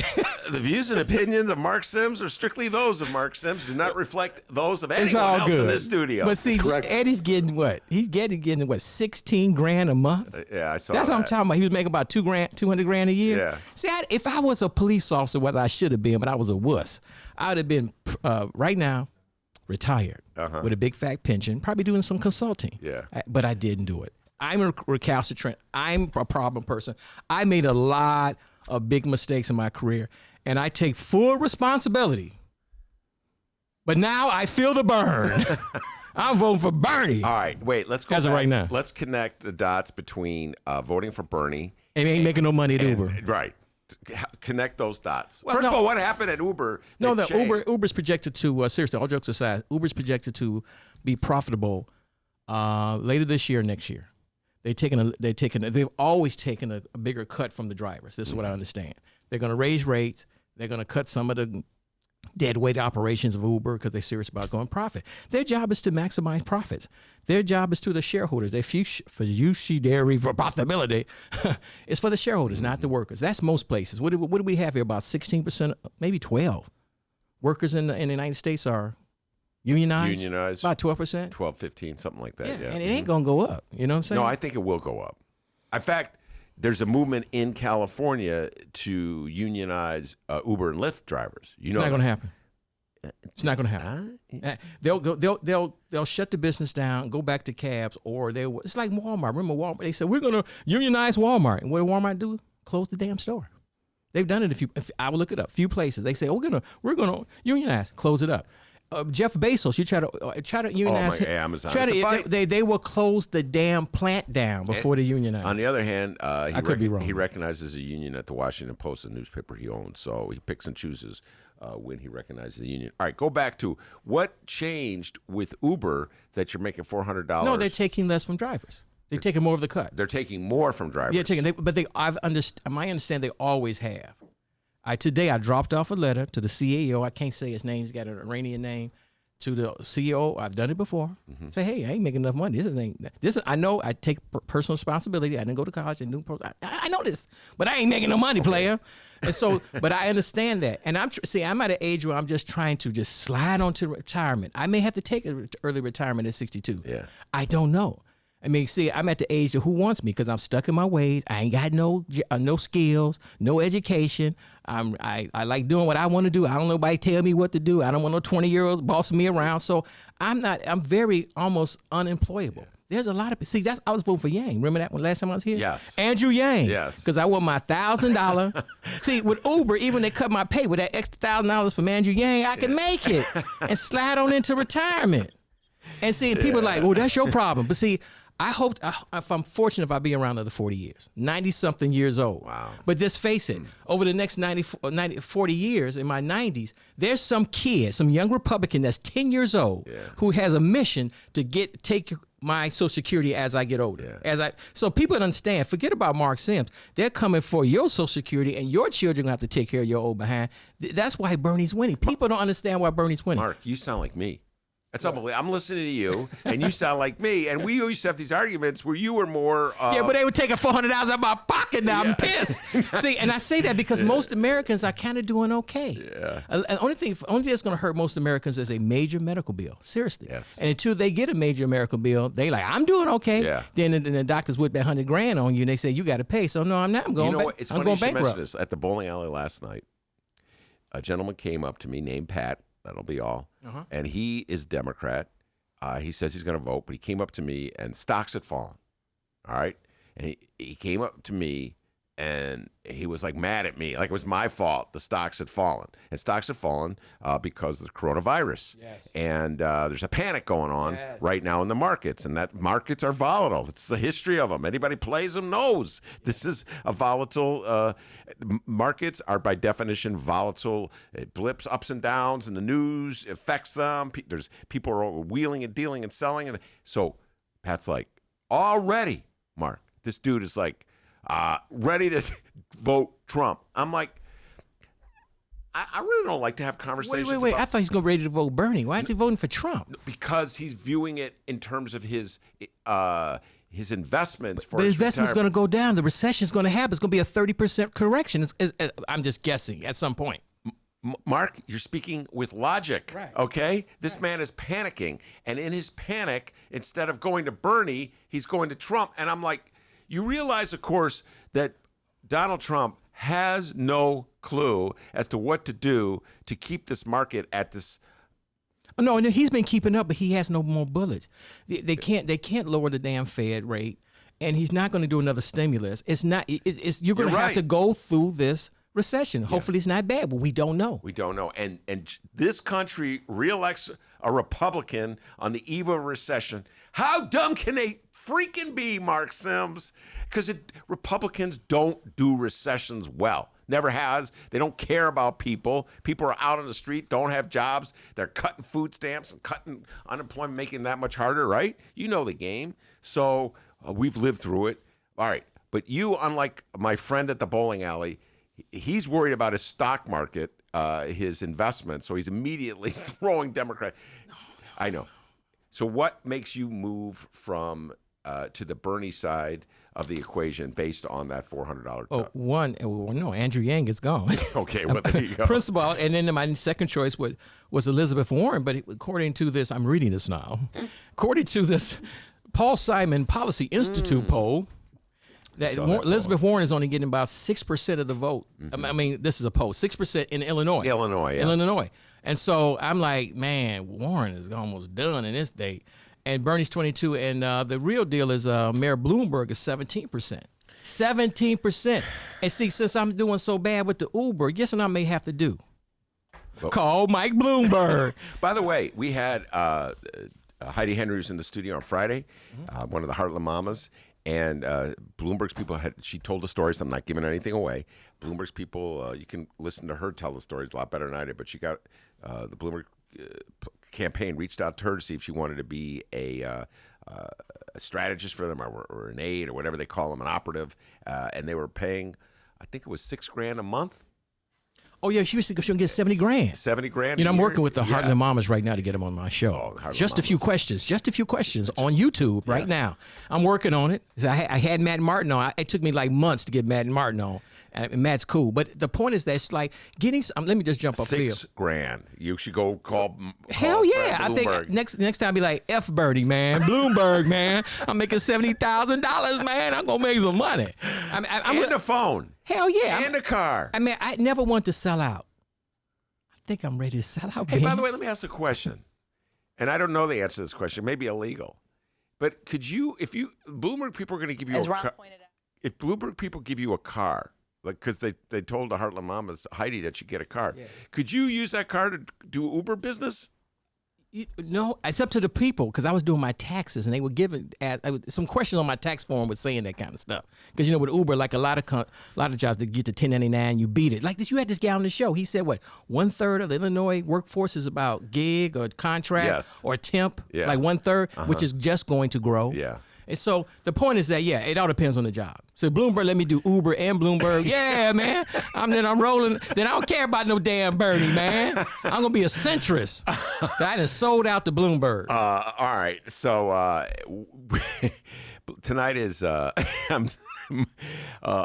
next time Marc comes in here with a big Bloomberg. Damn Skippy, man. I will not be feeling the burn. See, what's Bloomberg? He got $60 billion, man. He's got 60. You see all them black folks, you know, yeah, doesn't that sound good? Yeah. You see all them black folks getting on that Bloomberg train? Well, that's the thing. Come on. I had fun with this.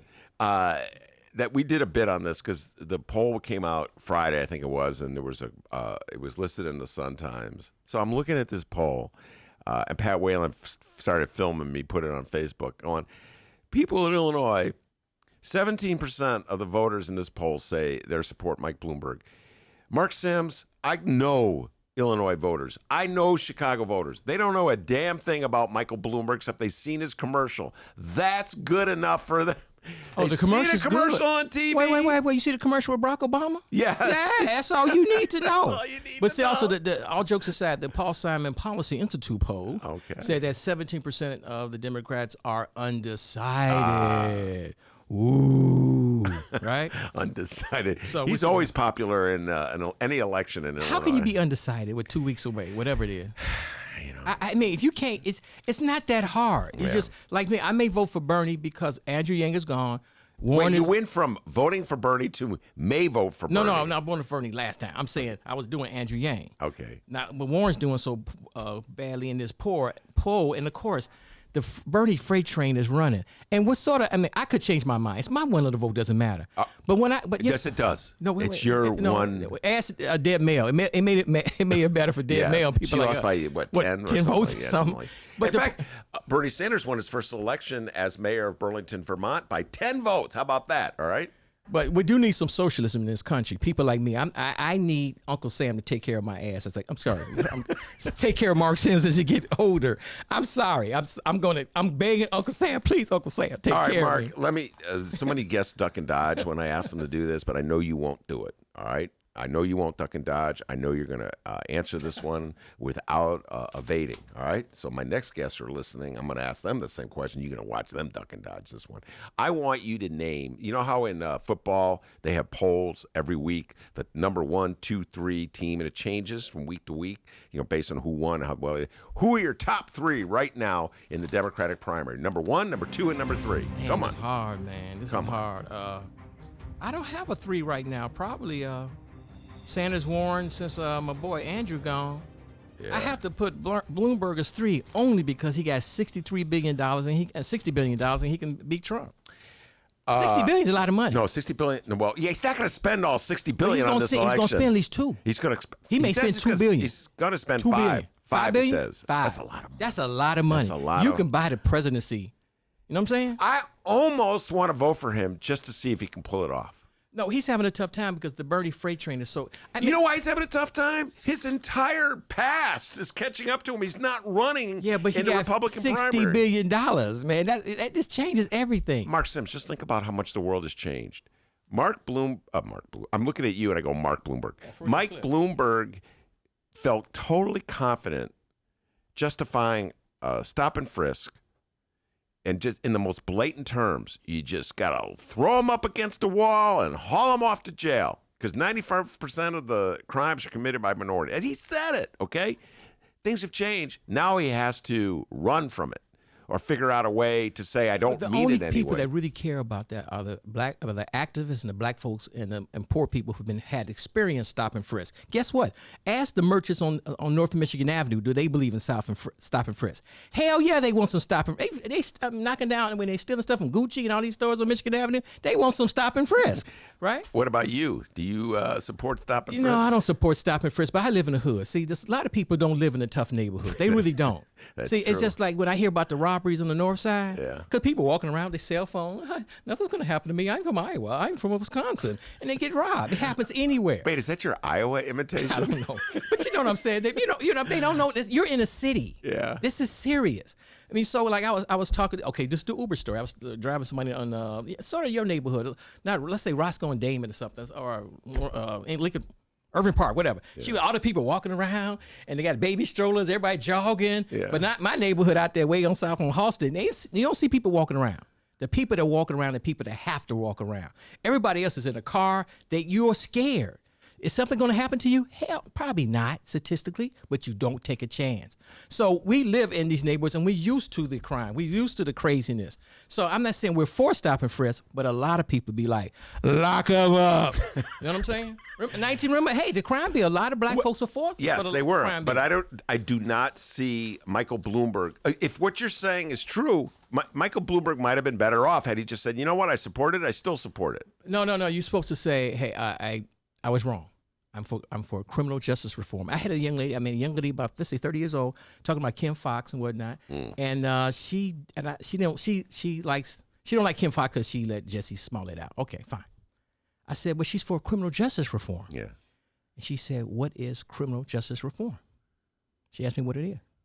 A lot of people don't know what criminal justice reform is. Mm-hmm. They don't. Yeah. Why should they know? So it's explain not their concern. What it is. I don't know what it is. I'm not a professor. Well, you were the one who raised the subject. No, the point about it, and that's not what I do. That's what I dropped out of high school. The point I told her, I said, it's too many people in jail. It's mass incarceration. Yeah, there you go. And I started talking about, what's your boy Blago? Michelle Alexander, the new Jim Crow. Oh, my God. Listen. She said, you got that from Blago. Yeah, I got it from Blago. That is so funny. You know what? Blago did a service. Blago's good. Okay? He did a service when he comes out of federal prison, when he talks about Michelle Alexander, when he talks about people just being routinely swept off the street, thrown into jail, destroying lives. He did a service. Where he did a disservice is when he somehow or other credited Trump for being the chief advocate for criminal justice reform, even though Donald John Trump, as we speak right now, is a huge proponent of stop and frisk and will be belittling Kim Foxx for Jussie Smollett for as long as that case is before us. So you can't have it both ways. You can't say, I believe in criminal justice reform and then support Donald Trump. Well, all people need to know about, and I can't do the 13th Amendment, never read the damn Constitution, real. But you read the 13th Amendment. The slaves were free, except for going to jail, imprisonment. That's in the Constitution. I mean, they had movies and documentaries about this. So for the stuff you talk about on this show here, a lot of folks don't know what the hell you talking about. Even in the city of Chicago, they really don't know. So this is what we're up against. But I'm very upset. I think I'm about to write a bunch of letters about Uber. It's not mad at Uber. It's just that people need to know that this income inequality is serious. A lot of people don't know this. I live far south side, somewhere near Halsted. A lot of folks ain't been in that side of town. I was over on Terrortown, what they used to call Terrortown, on South Shore and whatnot, on Exchange and 75th Street. I've been over there, but not really over there. Damn, it is emptied out. It is messed up. But it's income inequality. It's deindustrialization. It is capitalism. What's your boy from the Chicago school? Chicago school. PC? No. Way back in the day. Oh, Milton Friedman. Ding, ding, ding, ding, ding, ding, ding, ding. I know you would know. I was watching some Milton Friedman on YouTube. Yeah. Don't ask me why. But the guy is really smart, and he's like half the things he says is okay. Yeah. He doesn't talk about the other half. That's why I say I chose this career. I'm poor, if you will, because I chose not to choose to get an education and do what's right. I didn't. I take personal responsibility, but also the structures of this country, the deindustrialization, and listen, man. I have a hard time with Milton Friedman. You do? Yes, I'll tell you why I have a hard time with Milton Friedman. Because all the advocates of open markets and free capitalism are the first one to put their big paws out to get a handout from the government. And look, they're the first ones. They want to be subsidized. They want to be protected. They want their socialism when they need it. When they won't make a venture. Why is it that all these neighborhoods don't have investment? Because investors think it's too risky. So if they're going to invest the number there, one thing is they want to be protected. So it's always socialism. So the Milton Friedmans of the world pretend as though rich people aren't being the beneficiaries of socialistic programs. And that's my problem with the Milton Friedmans of the world. Bernie addressed that a little bit on 60 Minutes. Yes, he did. 60 Minutes. On the debate last week, too. But his followers, which irk me, a lot of them, because they'll say, if Bloomberg steals this election, I'm not going to vote for Bloomberg in the fall. See, that's the problem. Say it. Go ahead. I don't. Many of them are listening right now. I'm not a big fan. Unless some the women should be. I not think much of Klobuchar. We did a podcast on this, and Warren. But we should have a female mayor. They're capable. They can be president. Klobuchar and Warren, but they're way down in the polls. Why? Mainly because they are women. Period. End of story. Hillary had trouble because she's a woman. Period. End of story. People don't want to go there, but eventually we'll have a female mayor at some point. You need a female president. I'm Freudian slip. Yeah. Thank you. Yeah. But I'm saying though is that it's the dirty race and class. That's what we don't like to talk about. We talk race sometimes, but we don't like to talk about class, and that's what we need to talk about. And the Bernie followers have to start talking about socialism. What is real? Who gets socialism? A lot of folks get socialism. And guess what? When they take away your Medicare and Medicaid, they take away your socialism. You get. I know people have great careers because they got a Pell Grant. There was some congressman named what's his name? Pell. William Pell. Claiborne Pell. Pell. It was a dude named Pell. Claiborne, you good, man. I know. Damn, you good. How do I know you good. Claiborne Pell? But see, so people got Pell Grants, and they got good jobs, and they contribute to that. So socialism is good. Some people got their house because it was backed by the government. Come on. They're loaned, if you will. Come on, Bernie Sanders supporters, that is Mark Sims. Feeling the burn. I'm sorry, y'all. I ain't feeling the burn. No, I'm cool. Bernie's cool, but it's not about He'll take Bernie. your job, it's too. not about Bernie. I do need a new job. I'll start. But the point is that it's not about Bernie. Bernie only be president maybe 4 years if he wins. It's about getting more people to think like Bernie. Hey, man, one step at a time. Mark Sims is my guest. We have Laurie, Glenn, and Juanita Irizarry coming on. Maybe see what they've been listening to Mark Sims. Wonder what they have to say about what Mark has to say. And by the way, they're going to enjoy the fruits of Mark's labor. Mark brought some delicious cookies. You know what I do. And you can have me if you want. Yeah, I may take a few for myself. And maybe we will encourage Mark to stick around a little bit. We'll be right back with Laurie, Glenn, and Juanita Irizarry. Read the Chicago Reader to get up to speed on what's what in Chicago.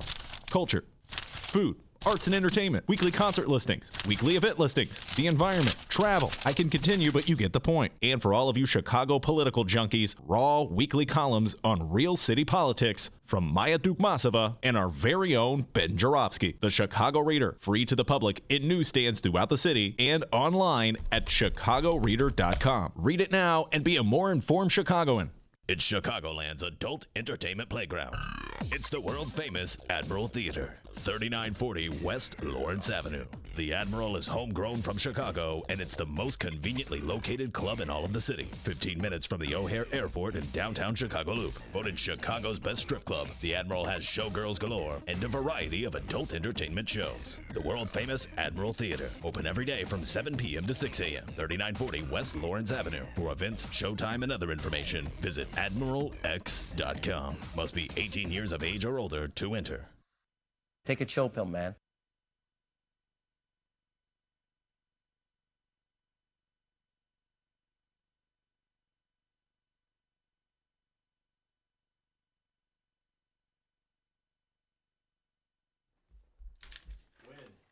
Eroding beaches on Chicago's lakefront, warmer winters in the upper Midwest, microplastics in our water. What can any one person do? Our best hope for saving the planet and ourselves is through the power of we. Get to the 9th annual One Earth Film Festival, the Midwest's premier environmental film festival. It's March 6th through the 15th. March 6th through the 15th. When? March 6th through the 15th.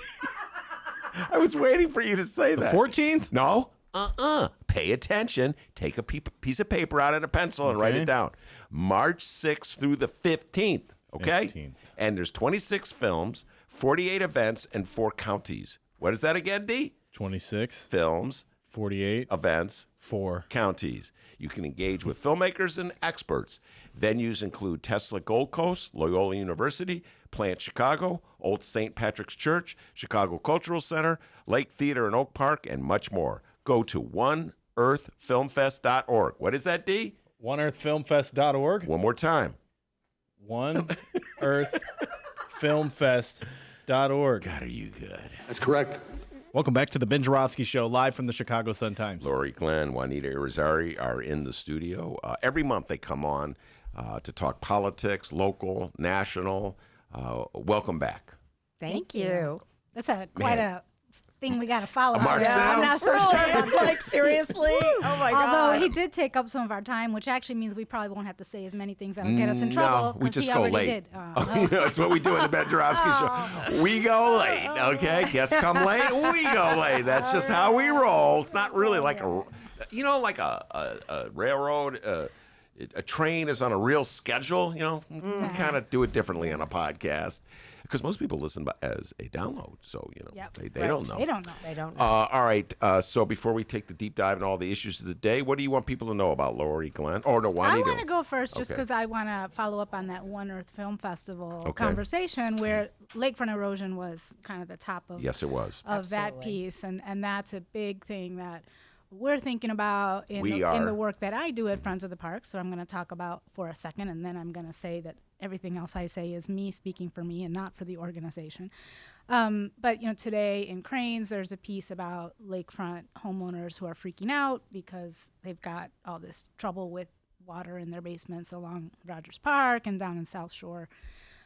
So this continues to be a really big issue. So yes, go to that One Earth Film Festival and think about what does it mean for Chicago to think about a resilient lakefront in the long term. There's definitely the emergency needs that people need help with, but this is going to be a long-term conversation for Chicago.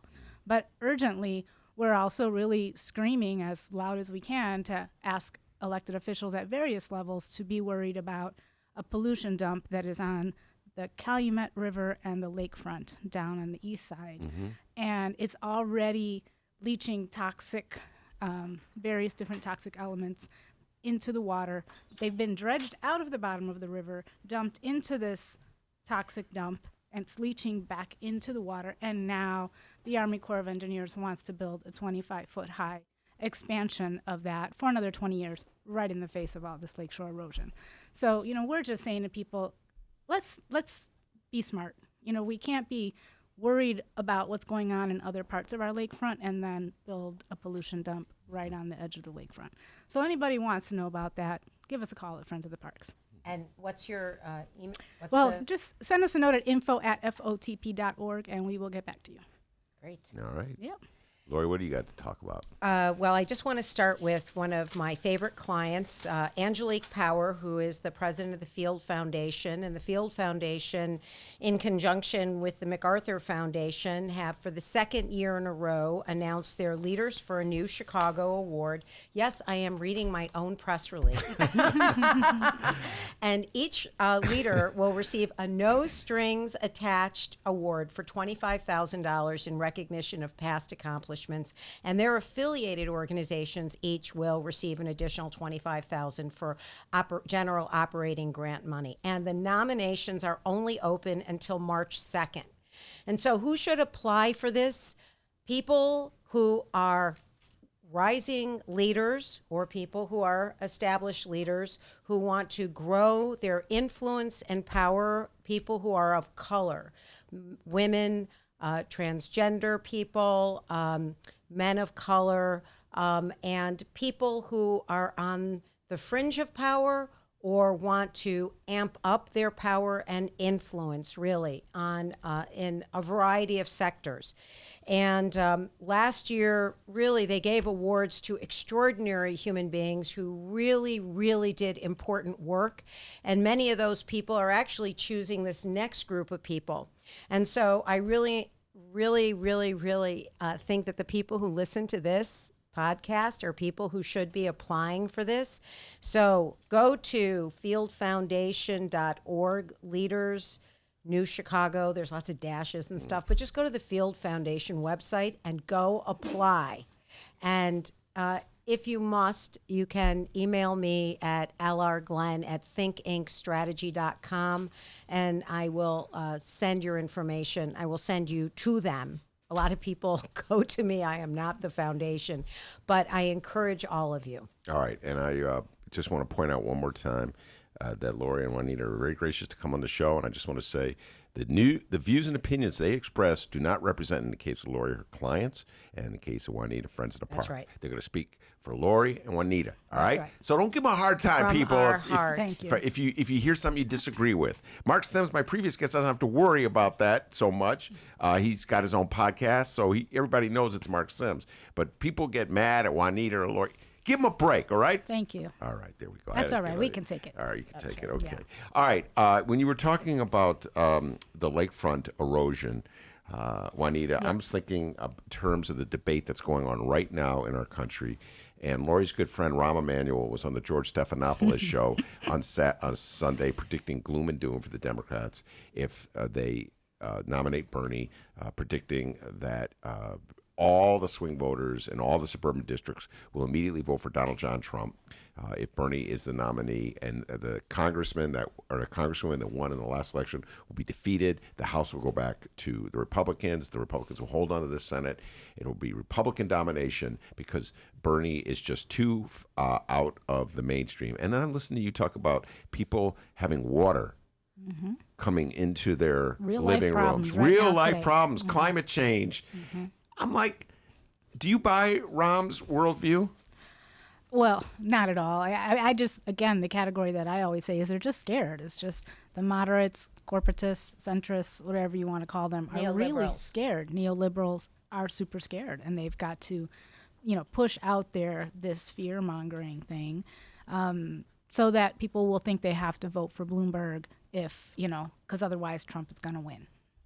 And I see it all, everywhere on my Facebook page and people that I'm talking to. People are scared who tend more towards the center. Well, here's the question is, and I grapple with this all the time because I say this, I may have said this the last time on your show, as a lefty, I'm always being told to hold my nose and support the party. And you know what? I've supported the party every single time.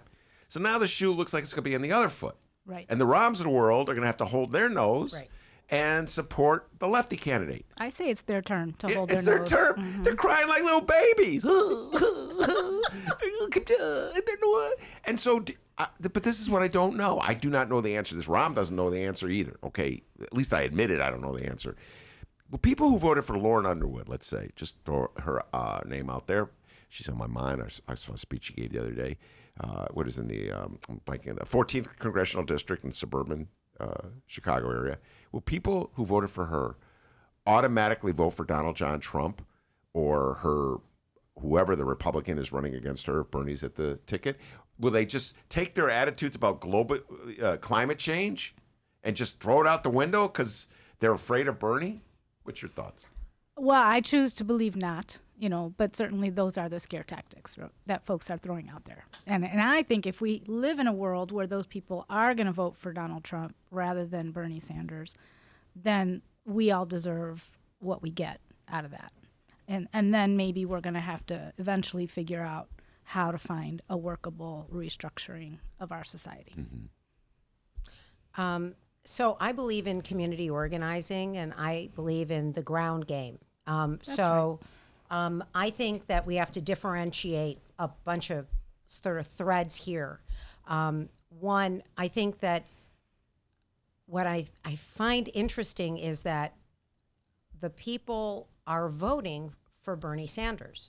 So I'm just watching. So people in multiple states now, from the east to the west, and we'll see what happens in South Carolina and then Super Tuesday, that they are the radicals. I'm just trying to sort of figure this out. No, they're just people who are trying to figure out who they think is going to best represent this country. So I think it's really a good idea not to differentiate and say all these people are radicals.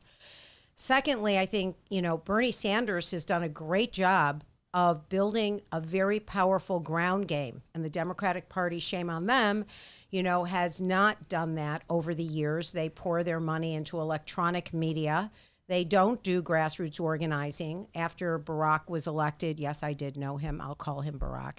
He actually, they fired all of the community organizers and said, ciao, ciao, bye-bye, versus what I would have recommended, which is keep them, empower them, and build a base of support across the country. But no one was asking my advice. Thank you. Well, but my point is that you've got to organize. And so Lauren Underwood and other people like her, they've built a base. They speak to the people in their community. So my advice, if I were an advisor, regardless of who is going to be the Democratic candidate, is go build your base, go walk door to door every single day, multiple times a day, while you're not dialing for dollars, and go out there and talk the talk and the issues that people care about in their communities. And that's what they need to do. Yeah, I think Bernie's been doing the ground game. He's been doing the work. And I think that's where we are going to see the difference. I've been having dialogues or fights, you might call them, on Facebook with a friend of mine who lives in Miami. He's half Cuban, half Puerto Rican. So the more conservative side of him is extremely scared of Bernie Sanders because he's afraid of all his Cuban friends who are freaking out. And he keeps saying there's no path to victory for Bernie Sanders. And I keep saying, well, first of all, you live in Miami and that's all you can see. Florida is still a really tight, it's looking really tight right now. But places like Michigan and Pennsylvania actually look like right now Bernie's got a chance to beat Trump there. And so Bernie's people need to keep doing the ground game work in those places. And that's how we're going to get there, as Laurie has suggested. And I just, listening to you guys talk, I'm thinking, again, going back to Lauren Underwood's district. Donald Trump won that district over Hillary Clinton in the last election. So if a moderate like Hillary Clinton were on the ticket, chances are Donald Trump would win that district as well. Lauren Underwood would be running away from the top of the ticket anyway. That's right. That's the nature of a swing. She said she was. Yeah. I mean, she's already said she's afraid of Bernie. That's understandable. No, she said she's going to be neutral. Right, as well as she should, as I would. I don't believe the words "afraid of Bernie" came out. In other words, she said she was going to be neutral from the same point. Whenever, like I said this already today, but whenever I have a guest running for office in this studio, and I ask them who they're supporting for president, they always tell me I'm neutral because I want Bernie Sanders voters to vote for me. I want Bloomberg voters to vote for me. I want Biden voters to vote. In other words, they're neutral. They're not going to be paired. So I would the distinction Lauren Underwood made, she didn't say I'm afraid of Bernie because she wants Bernie people to vote for her. Of course she does. Right. But what I'm just saying, but I don't want to really, I want to talk about something else, which is actually about. She's taking over. She's just taking over. I don't It's the Laurie Glenn Show, ladies and gentlemen. Right. Well, I've been Story of my life with Laurie right. Glenn. Beth, I want to talk about this. Go ahead. Well, I told you earlier, it's that I believe that what's hilarious is that I'm Jewish. So I'm old and Jewish. And so this old Jewish altacocker is what we would call a 78-year-old Jewish guy, is leading the generational shift of the Democratic Convention. Democratic Party. And so for me, it's really powerful to say, why are all these young people, including AOC and all these other young leaders who could be, supporting Elizabeth Warren or other people, or Klobuchar, or many other people, but they went with the old white Jewish guy. Like, that's kind of hilarious to me. But when I have seen him, I only saw him once, and I do have my cherished email exchange from the Garcia campaign. But there are a couple things about him that I think are interesting. One is Bernie actually is charismatic. He is, of all the people on that stage, clearly the most charismatic when he is in a room with you. That might be an issue, that may not, but I think that does count. And he has inspired people which is extraordinary. He has inspired a whole new generation of people to become engaged. And aldermen that have run here in Chicago. And aldermen, a whole new generation of people. Third, my boyfriend, shout out to David Marienthal, who lives with me, puts up with all my work and stuff. Hi, honey, love you. Anyway, he listened to 60 Minutes the other night and to Bernie Sanders talk, and he goes, oh, I'm not quite as afraid of him. He's not yelling so much. I'm like, yeah, that's because he's not in a crowd. He's being interviewed one-on-one. So this is a congressman he's been in Congress for 30 years. He actually is not a wild-eyed radical. And I want to say he's a policymaker, and he is espousing big ideas because he knows that the only way to get something done in many ways, not all the time, but many ways, is to go and get a big idea. So you ask for the sun and you get the moon. So Bernie is saying healthcare. Well, that's a really key issue. And as somebody who's, had breast cancer a couple of times, I think that, and have lost my insurance almost a couple of different times, I can't think of anything more important for a family, all right? And it's like wild for him to say, let's expand Medicare. He's not saying, let's take apart our healthcare system. That's not true. He says, let's ensure that everybody gets coverage. And actually, the Medicare system in the United States works very well, whether it's expensive or not. Because I know that bombers are really expensive too, all right? So if our budget is a moral document, it expresses our values. So wild and crazy Bernie wants people not to be in debt because we allowed a lot of private as well as public institutions to charge too much money for education, because we told people that it was really important for them to get educated so that we could continue to have a democracy with an educated electorate, but also so they could get a job. So you're saying that he's more in tune with where most people in this country are. It's just that he's being defined as a radical to use it against him. Do you agree? Absolutely. A lot of conversations I have with friends who are afraid of him are, let's think about FDR. Let's think about all of these infrastructure things that were put together in our society. Folks were given jobs at a difficult time that created a structure that allowed for the middle class to grow in this society. And that's really what Bernie's about.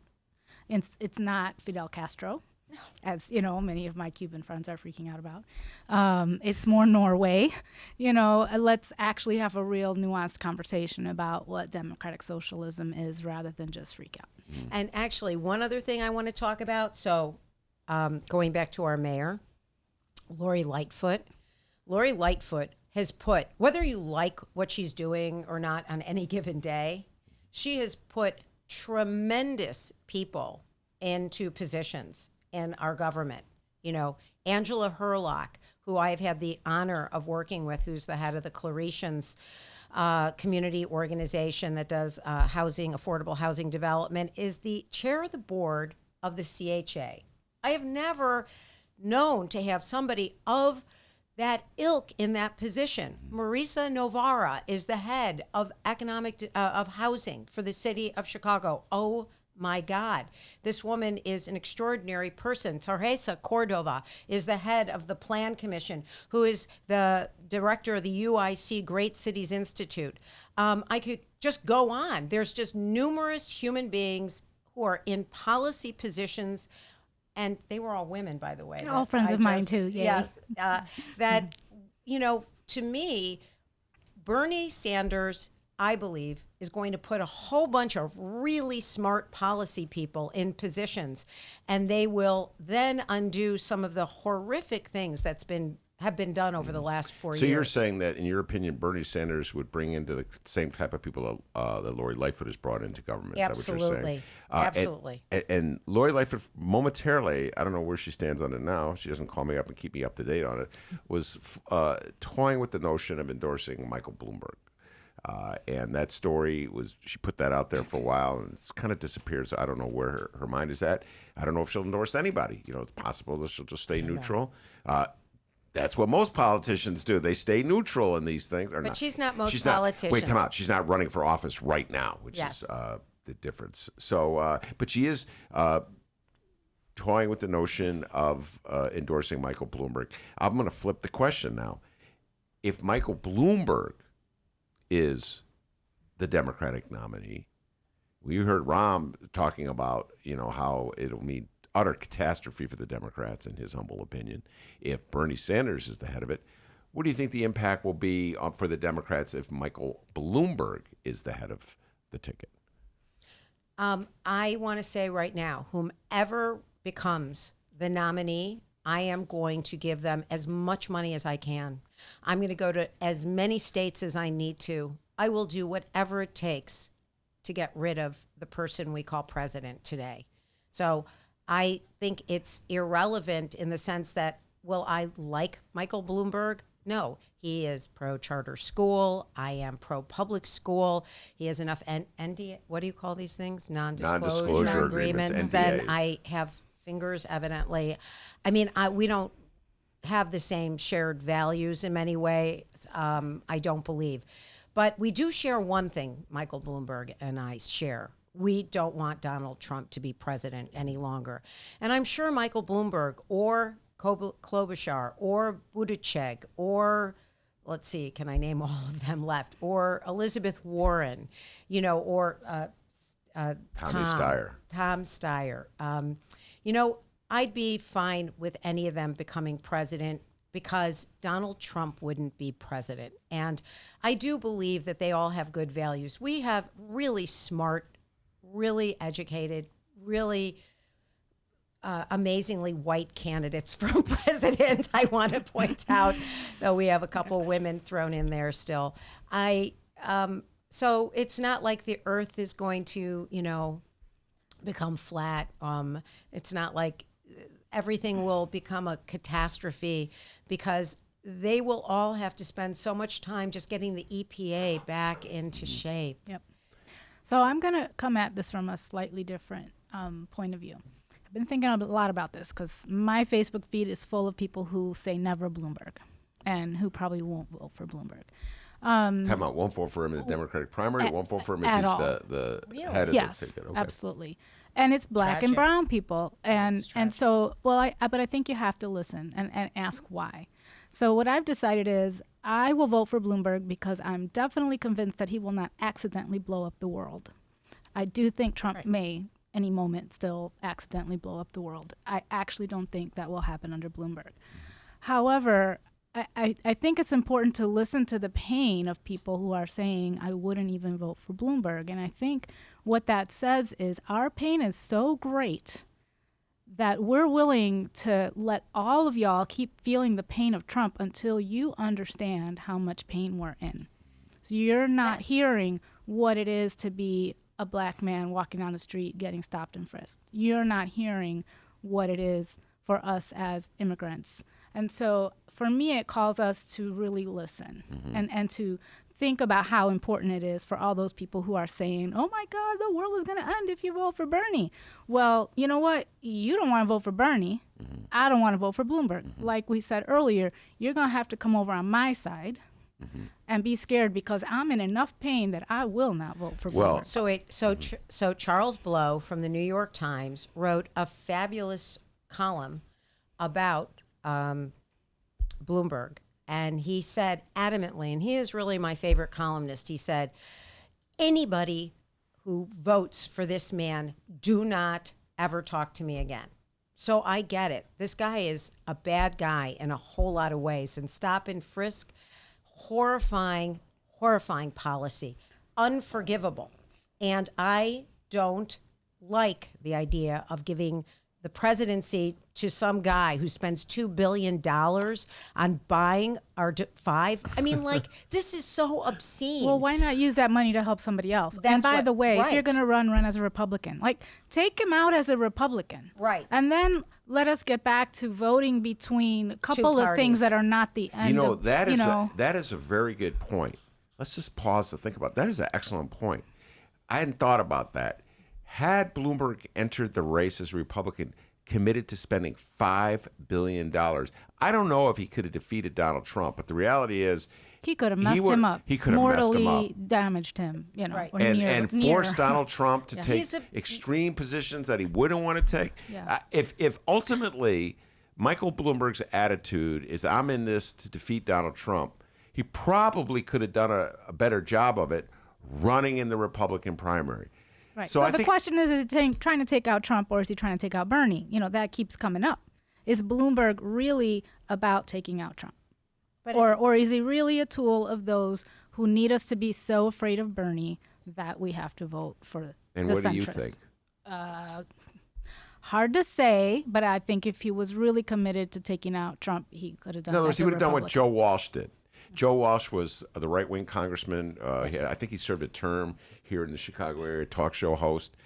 He ran against Trump briefly, got clobbered. He had no money, no visibility. But he said he would vote for Bernie Yes, over he did. Trump. He said, I'll take a socialist over an authoritarian anytime. And but Michael Bloomberg would have been a serious threat to Donald John Trump. Just imagine if all those commercials against Trump were being aired as a Republican running against him in a Republican primary. That's right. No, I don't disagree. I'm just going to say this to all the people I work with who are of color.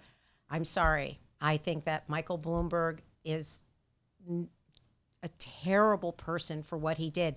But if he is the candidate, if we can't stop that train for whatever reason, and he is the candidate against Donald Trump, I will be mortified if it's because people of whatever persuasion or age group or class, they sit it out, then shame on them. All right, I'm going to point this out that we have a debate coming out tonight.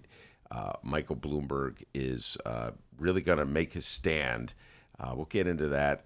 We'll take a break. We'll get into that. But I'm going to tell you this. I'm listening to you. It's not just people of color. I said any persuasion. Yeah. A lot of people that I know, white people who are lefties, don't want anything to do with Michael Bloomberg. I get and that. The attitude that's embedded in what Rahm Emanuel said on that show, utter freaking disdain.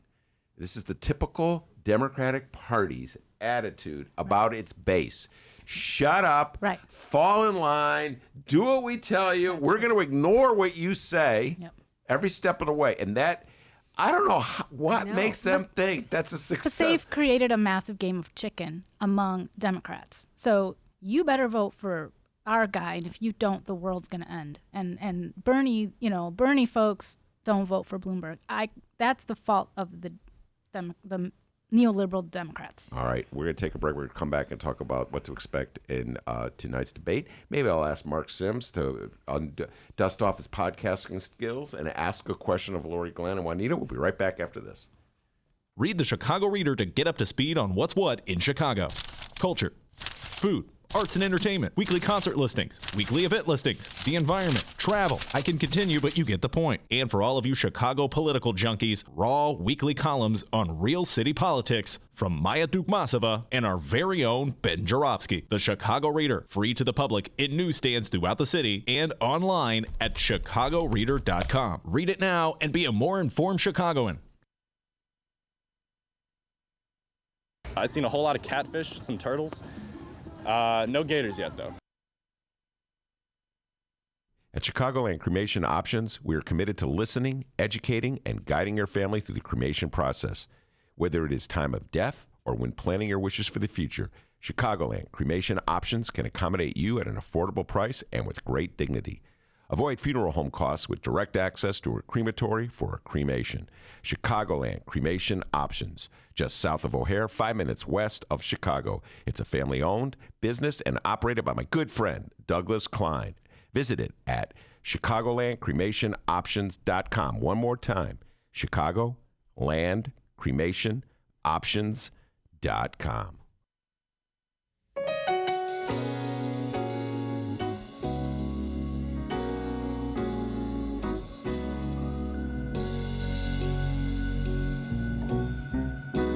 Welcome back to the Ben Joravsky Show.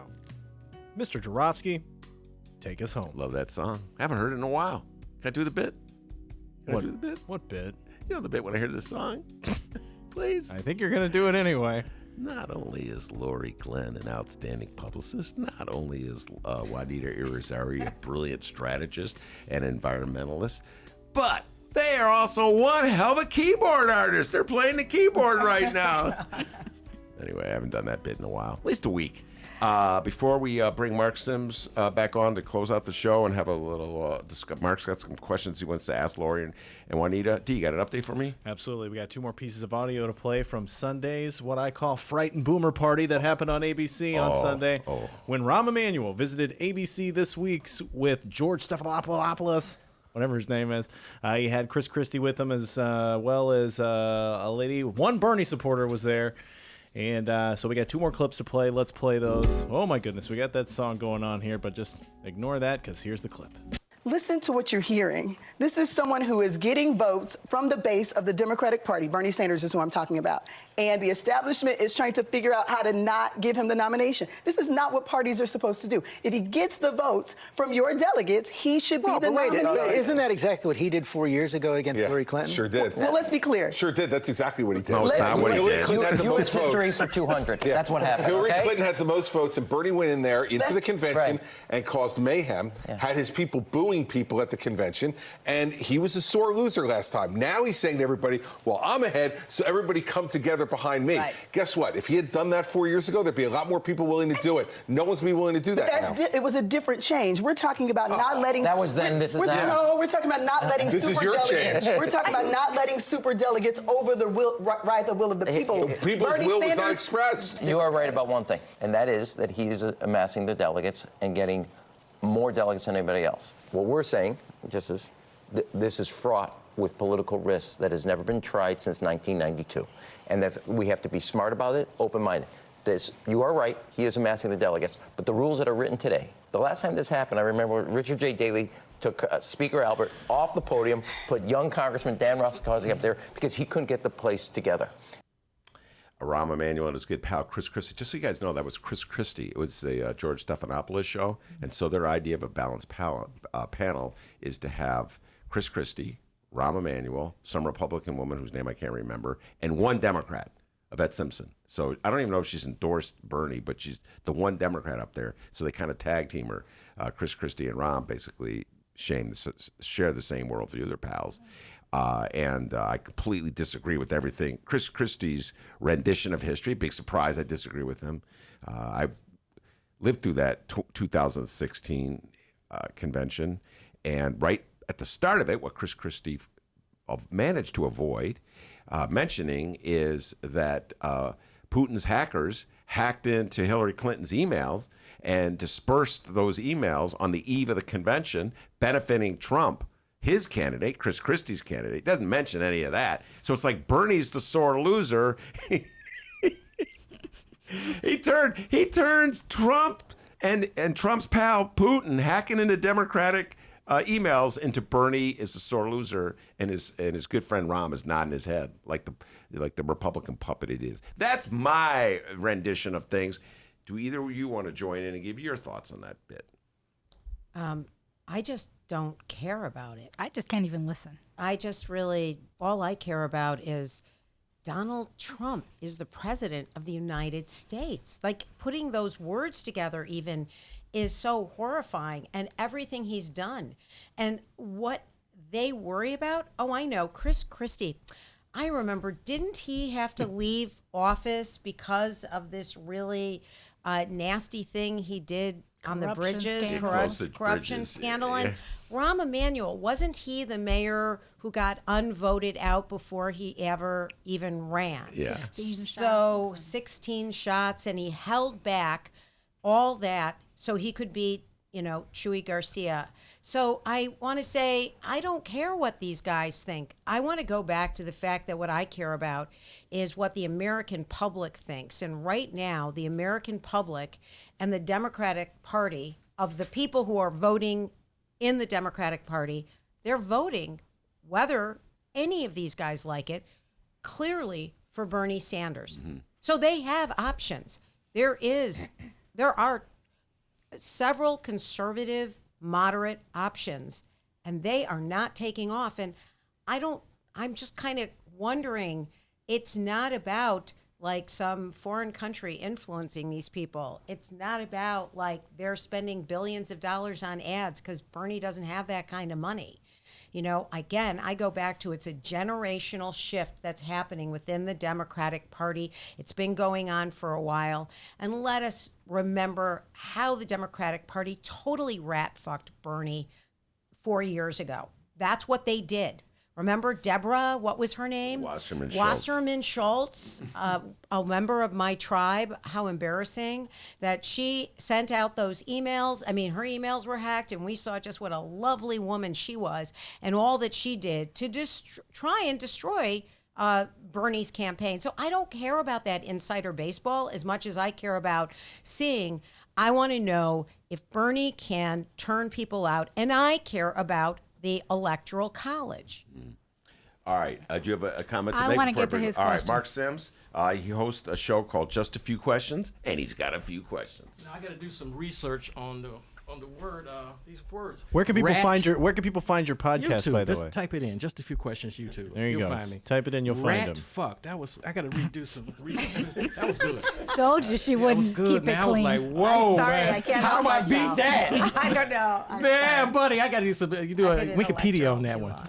Ladies, how do you convince someone? How do you talk to someone who says that should be voting in the Democratic primary and voting for a Democrat when they say, listen here, hey, I've survived 3.5 years of Trump. I could do another 4.5. My life ain't gonna change. Juanita, you want to start? You know, that's actually really deeply emotional for me. I'm a light-skinned, half Puerto Rican who lives in this world with tons of privilege. My mom's side of the family came over on the Mayflower. I pass wherever I go, right? But my husband and I are getting ready to take a road trip to Florida, and we think about mapping out motels that are owned by people of color because we get nervous in this environment about what places we want to stop and stay. And we pass, you know? Imagine people who really are at risk. We were both born in the United States. You know, we do not have a lot to be afraid of. And if we're scared, imagine how my darker skinned neighbors are scared. And let me add, you know, my mother, who voted for Trump and to this day supports Trump, probably is going to have to move into my basement because Trump is going to keep cutting her food stamps. You know what I'm saying? You know, and so I'm going to have to deal with this woman living in my house because she's voting for the guy who thinks she shouldn't, as a senior, be able to eat and pay her rent. Right? So don't tell me that this doesn't make a difference in my life, even fancy education, light-skinned, privileged person that I am. The last thing is my husband's family is from the Dominican Republic on one side, and we have literally had conversations with friends about how we're all going to move back to the Dominican Republic together if we have to. That's how ugly living in this country is for people of color. So I'm really pro-choice. I've had more than one abortion in my life, and I am not ashamed of it whatsoever. It was my choice as a woman to do this. And at this point, at 61, that ain't happening, I don't think, anymore. That would be immaculate conception. So as far as I'm concerned, though, the most important thing that can possibly happen is that a woman have agency over her body. Now, as much as I want Ruth Bader Ginsburg to live forever, that is not going to happen, though I wish you would, and if you did, I would so be happy. But I do know that if Donald Trump becomes president again, he gets reelected, he will completely reshape the face of the U.S. Supreme Court. I was just listening to BEZ the other night about when that happened previously under the Berger court after there had been a liberal court. And those women who are pro-choice in our country and those young women who will no longer have the same agency over their body, period. It will change. For years to come, they will make abortion illegal. Secondly, I've said this story before. You know, I asked my mother when I was a child, so what did you do when the Japanese, I keep hitting the table, sorry. Thump, thump, thump. Sorry, I'm feeling a little nervous today. so what do you do? What did you do when the Japanese were interned? And she goes, oh, I was a little girl. I'm like, really? So what did your mom do? What did my grandmother do? And of course, they did nothing. So there are all sorts of people who have brown skin right now who are in cages at the border. Basically, we have our own little concentration camps at the border right now. And I wake up actually and I go, I live in my really nice little house, apartment, and my nice little life on the near north side of Chicago. And I'm horrified that I've actually not specifically done something about that.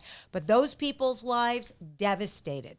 And the foreign policies that we are encouraging and what's happening in South America will definitely impact our lives. And I fundamentally believe that our democracy is deeply, deeply at risk.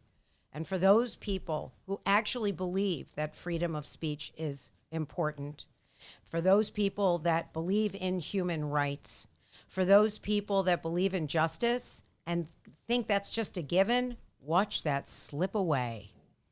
You got to follow up? No. How can I follow that? It was a good riff. It really was. Marc Sims, he's too shy to say it. MarcSims. Just a few questions. You can find it on YouTube. I've been a guest on the show. Dennis has been a guest on the show. I got news for you, Laurie, Glenn, and Juanita. He's going to call you. It's what he does. I know his game plan. We're in trouble now. And he asks great follow-up questions. And he's got a great show. I'm just going to sing Marc's praise.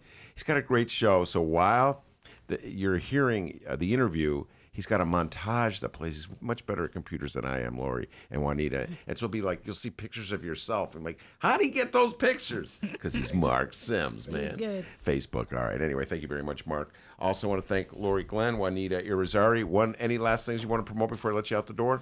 Well, you know, I've been talking about the Partnership for Safe and Peaceful Communities, the 40-plus foundations that have been collaborating and coordinating their anti-violence public safety efforts since 2016. And they have been highlighting the work of Communities Partnering for Peace, which is in 22 neighborhoods, 15 organizations, the ground game, anti-violence ground game in Chicago, in partnership with Ready Chicago, that's addressing the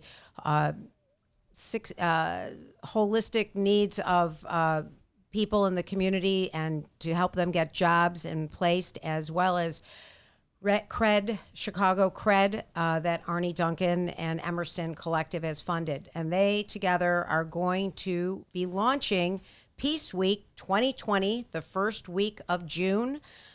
Mayor Lightfoot, we are very grateful, is going to be the honorary chair. And this is going to become a really big deal, actually, in Chicago and in the country. Juanita. So we started out with the One Earth Film Festival and Lakeshore Erosion. So let's go back to the Earth. 50th anniversary of Global Earth Day is this year on April 22nd. Friends of the Parks centers the cleanup of Chicago parks all over the city as part of Earth Day celebrations. And this year that's on April 18th. We do that with the Park District, with the Forest Preserves, and a number of other folks. And we have a deadline of March 20th for folks who want to sign up their park to be a site captain. You have to have somebody take ownership of the park before we can start getting volunteers plugged into those parks. So go to earthdaychicago.com and sign up your favorite park. If your park is already signed up, then you can sign up as a volunteer. We should have fun doing a show about that, favorite parks in the city of Chicago. Get Marc Sims' thoughts on that. He's born and raised in the city of Chicago. I want to thank Juanita Irizarry, Laurie Glenn, Marc Sims, Maya Dukmasova. She was here earlier. And, of course, the man, the myth. Dukmasova. The man, the myth, the legend, the pride of joy at Alton, Illinois. And you know, Juanita, what they call him back home in Alton? White Lightning. Give yourself a raise. Take it out of petty cash. See you tomorrow, everybody. It's Dennis. And remember, you can download previous Ben Joravsky shows and guest and Benny J bonus interviews at both Chicago Sun-Times and Chicago Reader websites and wherever else you download your favorite podcasts. Downloaders, you know we live stream this program, right? It's true. Tuesdays through Fridays, 1 until 3 p.m. Central Time at both Chicago Sun-Times and Chicago Reader websites, and the Chicago Sun-Times YouTube channel. Join that Sun-Times YouTube channel and you can join the live stream chat. Yes, hang out with Ricky, Jeff, Brianna, J. Marie, Juan, a few trolls. It's fun. We'll see you tomorrow.